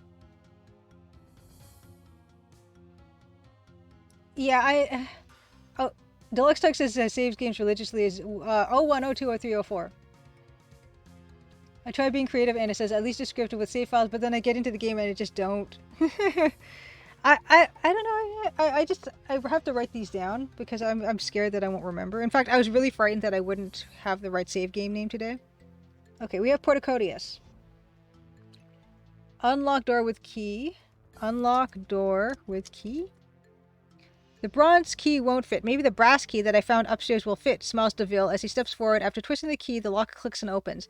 This is almost like better than Ultima, right? Because in Ultima you have to manage all your keys, but this guy voluntarily opened the right key, opened the right lock with the right key, which is nice. Okay, open door. Oh, Portacodius was on the inside of the Hunter's Ring. Speaking of the Hunter's Ring, that Borgelius stole. As you push the door slowly back, a blinding flash of green light suddenly explodes out of the room and fills the passage. Look. Ooh. Look at that dithering. Oh, through the open doorway, a shimmering green light glows out of the room and illuminates the once darkened passage. Is the music too loud as well? I just want to double check with you guys. In. Having pushed the door back, you lead your men cautiously into the room. Hovering above the ground at the back of the room is a large circular sphere. Okay. And exploding out of the sphere is a fluorescent green light. Examine sphere. Okay, I'm glad the music's good. It could be a gateway to another dimension. Now that's kind of a leap, but okay.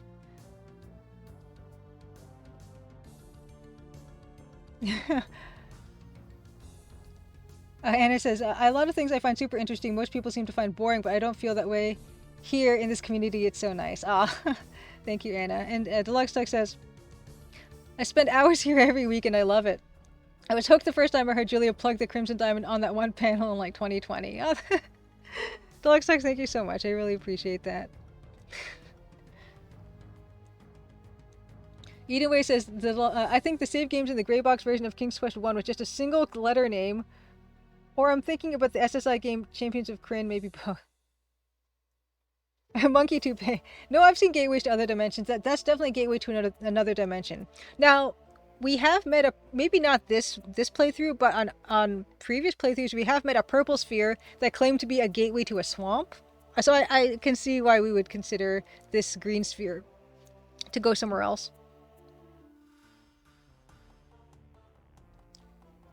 Oh, Anna, thank you. Anna says there's a lot of longevity to us people here in the stream, and that's a credit to the streamer. Thank you. I really appreciate that. I love streaming with you guys. I love hanging out. It's awesome. Okay, sphere. What do we do with the sphere? Oh, ask Borgalius for ring. Gorgalius. I'm sorry, Borgalius for ring. Here you are, sulks Borgalius as he removes the ring from the inside of his sack, where earlier he'd hidden it. Didn't want it anyway. Examine ring. Yes, inscribed on the inside of the silver ring is the word Portocotius, which translated means a combination of powers are needed for the power within. Wear ring. Wear ring. Slide ring onto finger. Save. Walk. Yes. In. In. Cautiously you cross over to the sphere, and with your men following, you enter. Seconds pass as you fall headlong into a kaleidoscope of brilliant lights until suddenly, almost as if it were nothing more than an illusion, the lights disappear. To your astonishment, you find yourself and your men standing at a three-way junction along a forest path. Your torch has also gone out. Due to the strange ride, your whole body feels strong and fresh as if it had been regenerated. Not according to our candle length. Okay, we have some paths. Okay, great. Percent. 25. We got 5%. We got 5% for passing through the green sphere.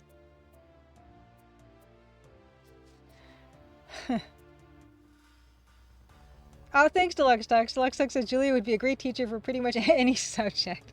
I don't know about any subject, but I would like to do that at some point. And I do have a bachelor's of applied arts illustration, so I don't know if that would help me get any kind of teaching going, but Chris Delion and I have talked a bit about what I could do after Crimson Diamond is launched in terms of maybe doing some teaching or a course or consulting or seminars or workshops or any manner of things. That's something for me to think about that I would be interested in doing for sure. Oh, Deluxe Tux, that is true. The Deluxe Tux says, I am a teacher myself, so I call him like I sees him. That's a really super high compliment, Deluxe Tux, so thank you so much. I appreciate that very, very, very much. Oh, thanks, Anna. Yeah, it's good to have regulars, for sure. Good numbers, good regulars. Quarter over. We're quarter done. Okay, now we're supposed to... See, here's the thing. There's no real indication... Oh, sitting on a branch several feet above your head is a sniggering fat monkey with a banana in its hands. We're supposed to hide for some reason, and I don't know why. Oh, we're supposed to go south and hide. Path covered in deadwood and scrub from a slow decaying gives a strange, spongy feel underfoot. As the trees on both sides part and reveal an east to west river, you suddenly become aware of something large. Okay, that's why we're hiding. Something large approaching from the west. Okay, this is where we're hiding. Quickly you whisper into the trees. Beneath a large bush, you watch an enormous and hideous creature pass slowly by and disappear east. These types of encounters are another challenging aspect of this game. Oh my gosh, this is so mean. That was uglier than my mother-in-law, laughs Borgalius as he follows you back to the path. I don't like Borgalius. He stole the hunter's ring, which we did need, but he stole it. And then he insulted his mother-in-law. I'm surprised that he even has a wife. He's so unpleasant. But I love those illustrations. These ones, actually, I really love the jungle and us peeping out of the trees. I love the weird dithering that this game has. It's unexpected combinations. We saw earlier there was some red and green dithering, which I would tend to shy away from, but it's really effective here. And in fact, we see that in the background in this one. It's a completely different style, and I find it incredibly appealing.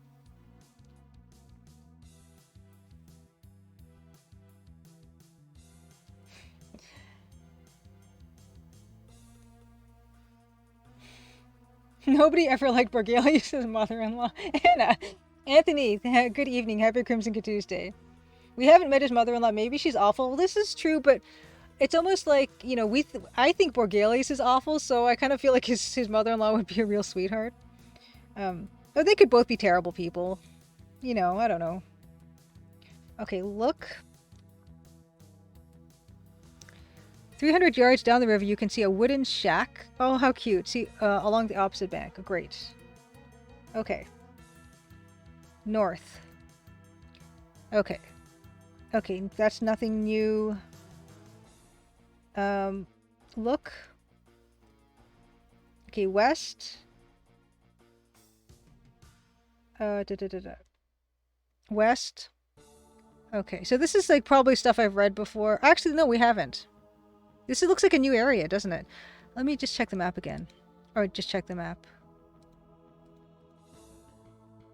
Okay. Okay. Actually, I didn't want to... did I just travel by accident? What happened? Recap. Wait, okay, there's... Okay. Did I just get turned around? What happened? Why was I... Hold on, I'm getting lost. Oh wait, that's not what I wanted. Load. Walk to. Oh no, that was right. Load, walk. Okay, in. Okay, fine. Sorry, I had to redo that part because I lost track of where I was.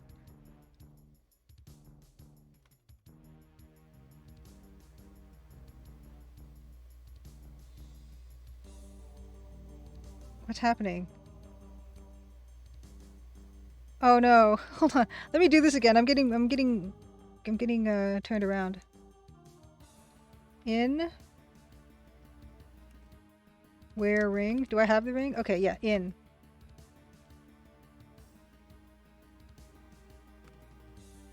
Okay. In. South.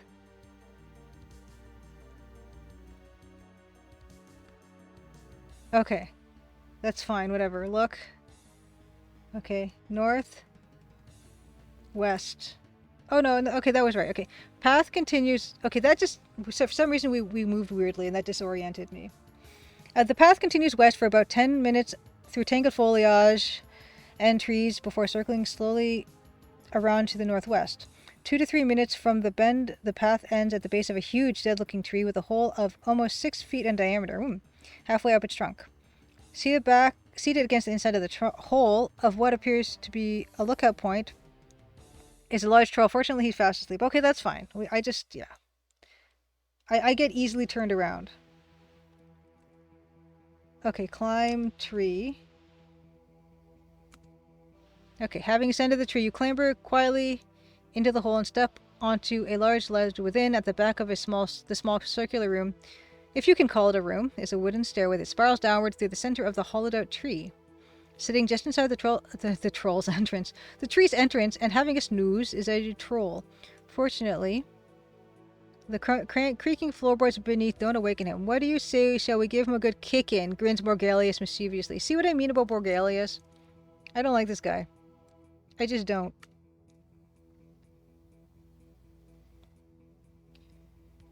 Down.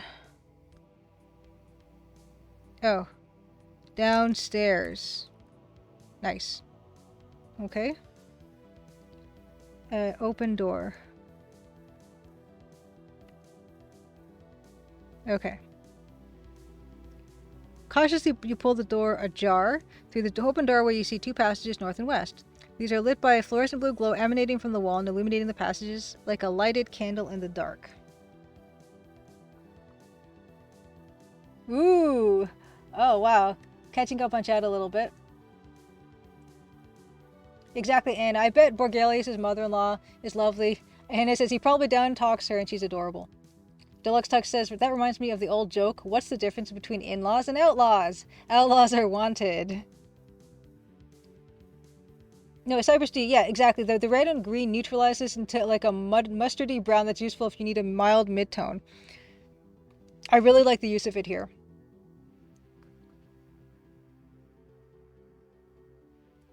Deluxe Tux, that's a really adorable story. I dated this girl briefly in college, and it turned out I got on with her mom better than I got on with her. We went on a date to an art museum, and my girlfriend was bored in 10 minutes, but her mom was an art teacher. We ended up talking quite a bit. That's so sweet. The girlfriend, well, it didn't work out. Yeah. Aw. That's so sweet, Deluxe Tux. I love that story. Deluxe Tux, that's another good joke. First man, my mother-in-law is an angel. Second man, you're a lucky fella. Mine's still alive. I haven't heard that one. That's a good one. I mean, you know, mother-in-law jokes are, you know, kind of dated, I guess now, but that's a good twist. Deluxe text. I haven't spoken to my mother-in-law for 18 months. I don't like to interrupt her. These are all very good. These are all very good. Okay. What was I doing? Climb street. There's a enter. Open door. Door's already open. Out. Enter. Enter? Why is it saying enter? Okay, that's fine. That worked. North. Look. Foot of to the right of your foot. At the foot of the west wall, a large rat scurries into a dark hole and disappears. Northwest. 30 yards from the turning, you notice a small dark object lying on the floor of the passage. Ah, my God! Gasps Cornelius as he steps past you to pick it up. It's a head. Hey, what a stroke of luck, laughs Deville as he bends and picks up a knife which was lying next to the head. Damn it, he groans as he tucks the weapon into his belt. It's blunt. Right. Great. S.E. Look. There's not a good deal to see. Look in hole. There's a hole? Is there a hole? As you bend down to peer into the dark hole, a rat jumps out and viciously bites you on the hand before disappearing down the passage. The little rat bag, or words to that effect. Okay, it's in the walkthrough in parentheses that rat bites you, so that's part of the plan. That's part of the grand design here. Dave says, I don't know, maybe mother-in-law jokes are less funny if you don't have one.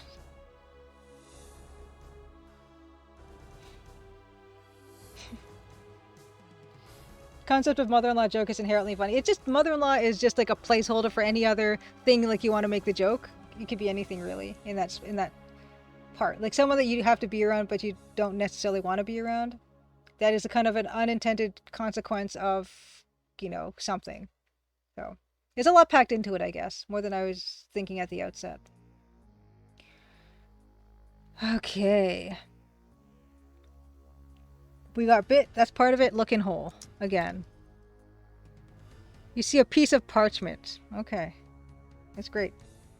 Take parchment. Having made doubly sure there's no rat hiding in the hole, you now remove the piece of parchment. Now we can read it. If we can, examine it. Examine it. Because this parser's a little bit sophisticated, actually, even though this is 1988. Printed on the paper is the symbol of the evil Mamba. A gigantic spider which lives on human flesh. Like, does it live on human flesh? Like, it's like a tick? Or does it eat human flesh? Right? Anyway. The symbol is the picture of a giant eye. Okay.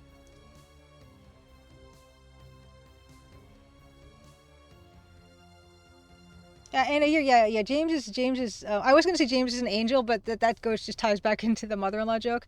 And it says, my husband has been very patient because we live in a big family home with both my parents, which there is certainly a lot of compromise around the house. BMD Nerd, happy Crimson Tuesday. BMD Nerd says, I've missed a lot. What is the main goal here? This is Legend of the Sword, and we need to find the sword and the shield to save the realms of Enzar. Hold on. Realms of something from a wizard that's turning people into zombie things. Something. And apparently the sword and shield will help with that, indirectly. But we haven't heard tell very much about those things. Except for a bird once said that he knows where they are, but he won't tell us. But I think he's lying.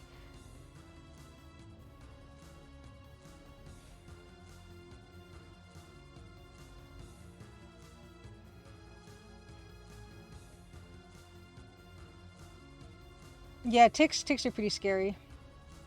I'm not sure which I prefer. Both are terrible. Concerning the gigantic spider which lives on human flesh. Both sound terrible. Flesh-eating giant spider or giant spider that lives on your flesh. Oh gosh, Annie, you got a tick on the back of your neck. Oh, scary. Scary. Bad this year, and so are those odorous ants. Ah. Yikes. Okay, we can drop it. Drop the parchment. I like that description. You allow the parchment to fall out of your hands. There's something so comical about that description. I hope we don't starve to death. Oh my gosh. Don't starve. Isn't there a game called that? I've never played it. South. Enter. Up. Oh. Okay, so we have to wake up this troll somehow. Okay. So I'm going to save. Walk 2. Yes. Wake up troll. This is a very sophisticated text parser. Watch what you're doing, otherwise you'll probably end up wakening him. I want to. Wake troll. Well, okay. I was just saying how sophisticated I found this parser, but anyway. Oh, anyway, says I got moths for annoying bugs right now. One of my cats is somewhat adept at trying to catch them. Other cats are lazy bums who just watch the bugs fly out. Yeah, I'm scared to death. Well, I'm not scared to death of ticks, but I'm very leery of them. Oh, okay. Eating Way says, yes, there's a game called Don't Starve. And it's a great game, Cypress D said. Yeah, this parser I found fascinating. Okay, leave that to me, grins DeVille as he steps forward and places the blunt knife which he found earlier against the troll's throat and wakens him. What the hell? Ah, watch what you're doing, will you? Winces the troll as DeVille calmly points out the knife. What do you want? He asks pleadingly. What have you got to offer? Answers DeVille as he allows the tip of the blade to draw a tiny trickle of blood. Under the floorboards, stutters the troll. There's a key to the treasury. What a helpful fellow you are, grins DeVille wickedly as he suddenly rims the blade upward, then pushes the troll out of the tree. DeVille's kind of a jerk too. I don't like these people. I don't like these people. Okay. Lift floorboard. Okay, you lift the loose floorboard and discard it over your shoulder. Oi! Watch what you're doing, shouts Pagan angrily as the wooden floorboard whistles past his head and disappears through the tree's opening. In the hole beneath it, the ruined floorboard is a key. Now, take key. Examine key. Examine smaller key. Keys made of solid steel. Percent. Let's check out the percent. Okay, still 25. It's kind of interesting how this game marks progress, too. Take key downstairs. Downstairs. Okay. Downstairs. Enter. Enter. West. Okay. The walkthrough is very strange and it doesn't offer much explanation. It says enter west. Give melon and spear to Cornelius. Oh, okay. Give melon and spear to Cornelius. Cheers, smiles Cornelius sarcastically as he takes the large melon and the spear. We needed to do that. North. Okay. The same second in which you begin to lead your men north, you notice a strange stench hanging in the air which grows steadily stronger as you continue. You also notice that the rats are becoming more numerous. 40 yards from the junction, the passage enters a room of what looks to be the inside of a dustbin. Suddenly, and from behind a large pile of dung, a troll approaches. Aha! I see I have visitors. He chortles. I like chortles as a word. As Borgelius turns to look at you, the troll begins to chant an evil spell. You can also see a wooden shovel. Okay, Deluxe Duck says, Don't Starve is a way too hard and roguelike for me. I've tried it a few times, but never got far. Yeah, we're ruffians. These guys are ruffians. I don't know if I'm much better than them, but, you know. Chortles owns. Thank you, Crosslash. Chortles is a great classic word, yes. Chortle, the word just word. It's a great word, chortle. And I don't use it nearly enough. Chortling intensifies. Okay, here we go. What are we going to do about this? Kick troll. We're going to kick. You little bleep-a-bleep, shouts the troll as he jumps out of the way of your flying kick. Flying kick! We have to do that again. Kick troll. We have to kick troll twice. Grabbing the troll by the hair, you pull his face down and after kneeing him in the face, you kick him in the ribs. Oh, so mean. As he falls to the ground, pleading. You break his neck. Oh, you break his neck. A strange bottle, which the troll was earlier carrying, is now lying on the floor. Take strange bottle. Examine strange bottle. Jumping up and down inside a strange bottle and shouting to be let out as an angry sprite. Save. Walk. Yes. Okay, we're supposed to open it. Open strange bottle. As the sprite flies out of the bottle, he shouts at you. To pass one of the final gateways, you need to find a wooden disc. Before laying hands on this precious item, you need to escape from prison. Suddenly, the sprite and the empty bottle disappear. Cool. Take shovel. It's a bottle of Sprite. Oh, it's so true. Take. What was it? What did it take? Take shovel. Woo. Examine shovel. The workmanship that's gone into the shovel is amazing. Probably made in Japan. Ah. This game is nice. I like it. It's so weird. Galera Dragon, welcome back.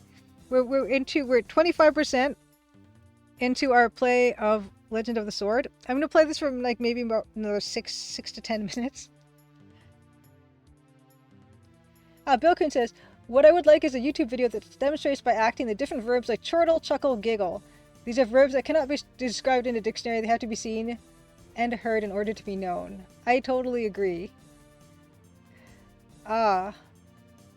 Good to see you. Good to see you. And what was for? Did you go for dinner? What was for dinner? I think you said you went for dinner.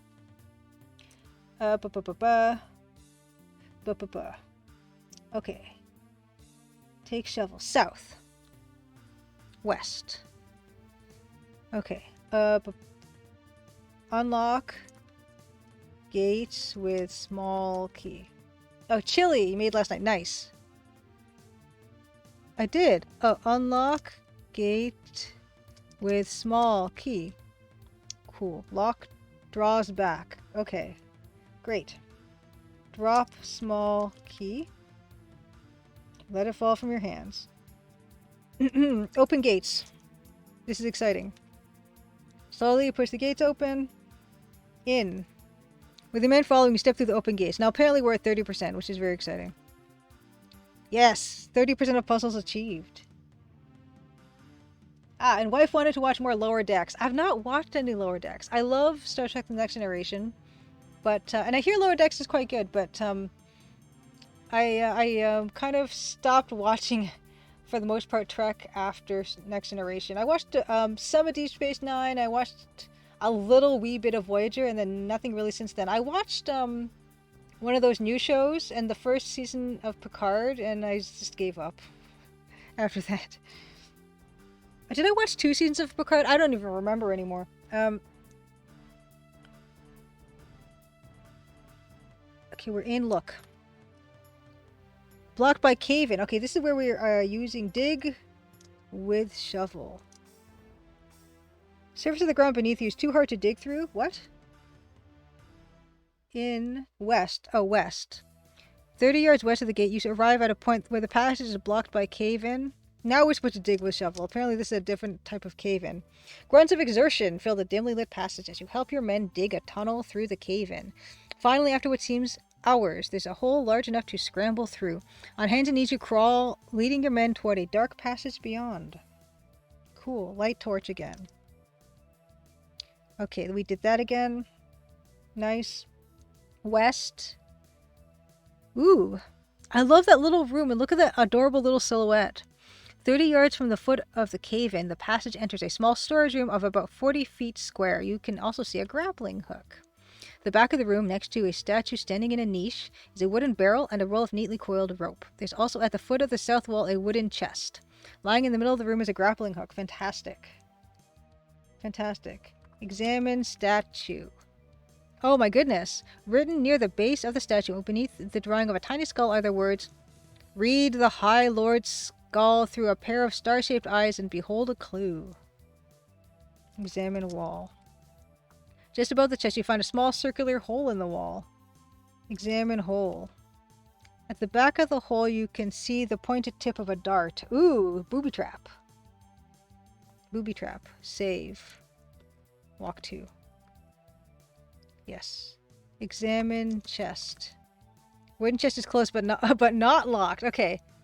Okay. Say, let's open chest and let's get that dart in us. How about that? Okay, lower deck is worth it. Galaris, the dragon says, very tongue in cheek. Nice. Ooh. Had a third grade teacher who's a big Trekkie, had a big Enterprise model hanging in the classroom. Nice. She was cool. Hope she's doing well. Let's do this. Yay! My favorite screens. This is what I want to cross stitch for my next project. As you ease the lid slowly up, a tiny arrow shoots out of a hole directly behind the chest and sinks into your wrist. The poison covering the arrow tip is so powerful that within 5 seconds your paralyzed body collapses to the floor dead. On this occasion you have failed. Better luck next time, you'll need it. Okay, fine. Yes. Load. Was it walk? I can't remember which one I did. No. Load. Walk 2. Okay. Okay, we're supposed to move the chest first. You drag the chest across the floor to another spot along the south wall. I like this as a puzzle. I think this is actually pretty ingenious. Now we can open it. Cautiously, you ease the lid of the chest open. Suddenly, from a hole about a foot above the area where the chest was earlier standing, a dart shoots across the room and hits the opposite wall. I think that's really smart. Let's see. Examine chest. Written on the inside of the chest are the words, "Beyond the mark of the devil." You can also see the bottom of the chest. At the bottom of the chest, a gold key. Take gold key. Examine gold key. Examine barrel. Change to the barrel, which is full of well-matured mead, is a ladle. Ooh, fill ladle with mead.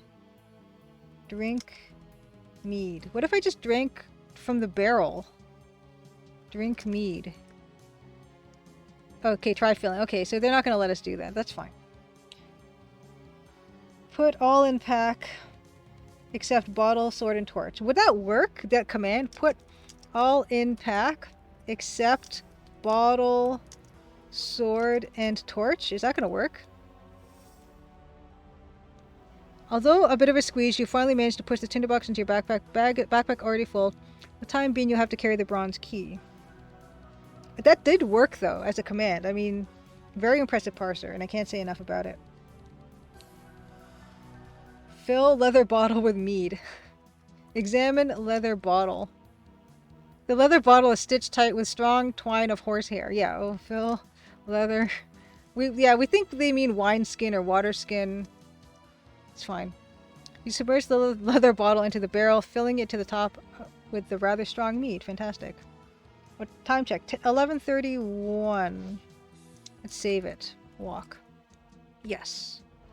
This is great. In fact, let's check percent. 35%. Not bad.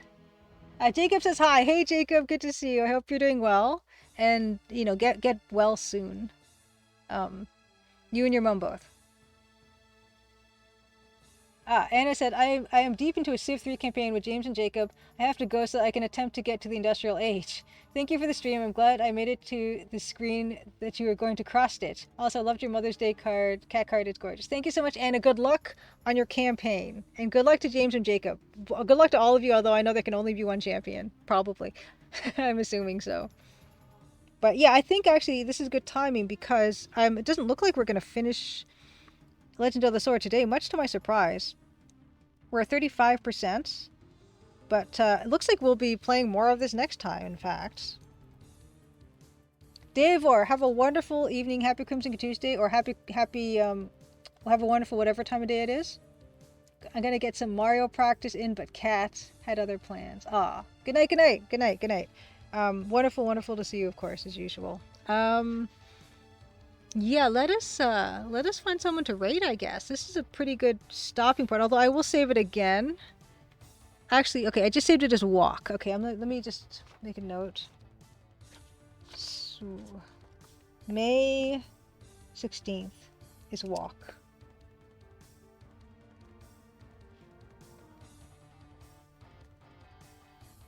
walk. Yep. Oh, and I didn't actually didn't when I started this. I didn't actually give the information for the music that we're listening to currently, which is by Doomworld composers. A few people, I don't know how many people, but a bunch of people got together and made some original modern MIDIs. This album was released in 2020, and it's meant to supplement Heretic Shadow of the Serpent Riders. And it's wonderful, wonderful stuff. And there is some links there for James Paddock Music and JimmyThePowerhouse.net. If you're interested in learning more about people who are still making MIDI music to the day, it's not just Dan who's making MIDI music. There's a community of people who are making some really good tracks, and this is an album I've really been enjoying. Yeah, it's awesome. Yeah, Galera. Yeah, Fractal Mind Mike actually recommended this to me. And if you go to James Paddock Music, there's a bunch of other MIDIs that you can play. And if you check the README out, I think it pretty much says that you can play it.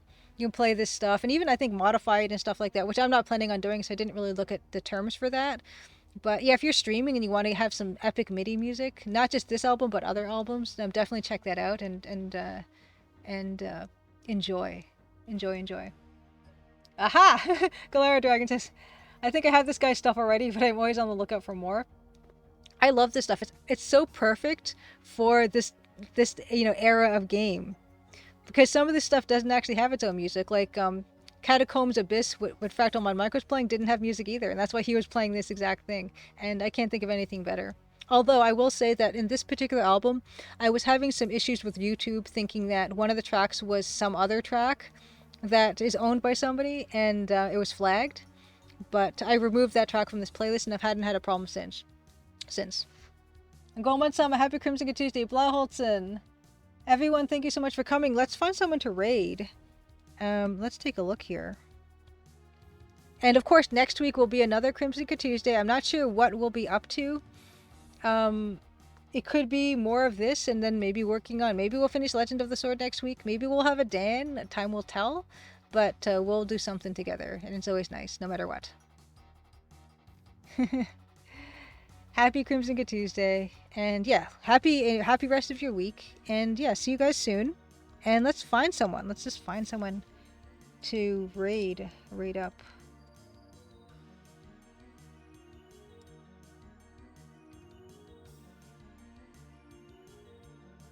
And Crosslash, thanks for being here too. It's always good to see you. Oh my goodness, Robot Space is playing Hugo's House of Horror. And it's going to take all my strength not to just go with him immediately, because you guys know how much I love Hugo. And Hugo's House of Horror's big inspiration, solo indie dev David P. Gray. Back in the day when that was way harder to do. I have nothing but admiration for that guy.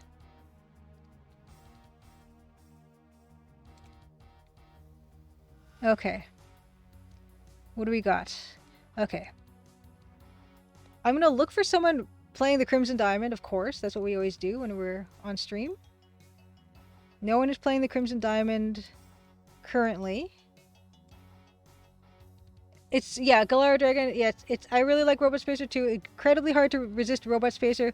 I don't think we will, because I love Hugo's House of Horrors. And Robot Spacer is absolutely one of my favorite streamers. We're probably going to go there. Crimson. Oh wait, Colonel's Bequest. I sometimes look up Colonel's Bequest as well, in case anyone's streaming that while we're on. Okay, no one's playing it, although Santa Claus was doing runs of it. 2 minutes and 45 seconds. Speed running. Colonel's Bequest. Holy cow, that's fast. Okay, we're gonna totally just raid Robot Spacer, because we just can't not with amazing Hugo. And I really want to see what he has to say about it, what he thinks. We're raiding Robot Spacer. Can't help it. Gonna do it. Setting up. Great. I will see you guys over there. Thank you so much for being here as always, of course. And yeah, I'm really pleased with the angel, I guess, we made today.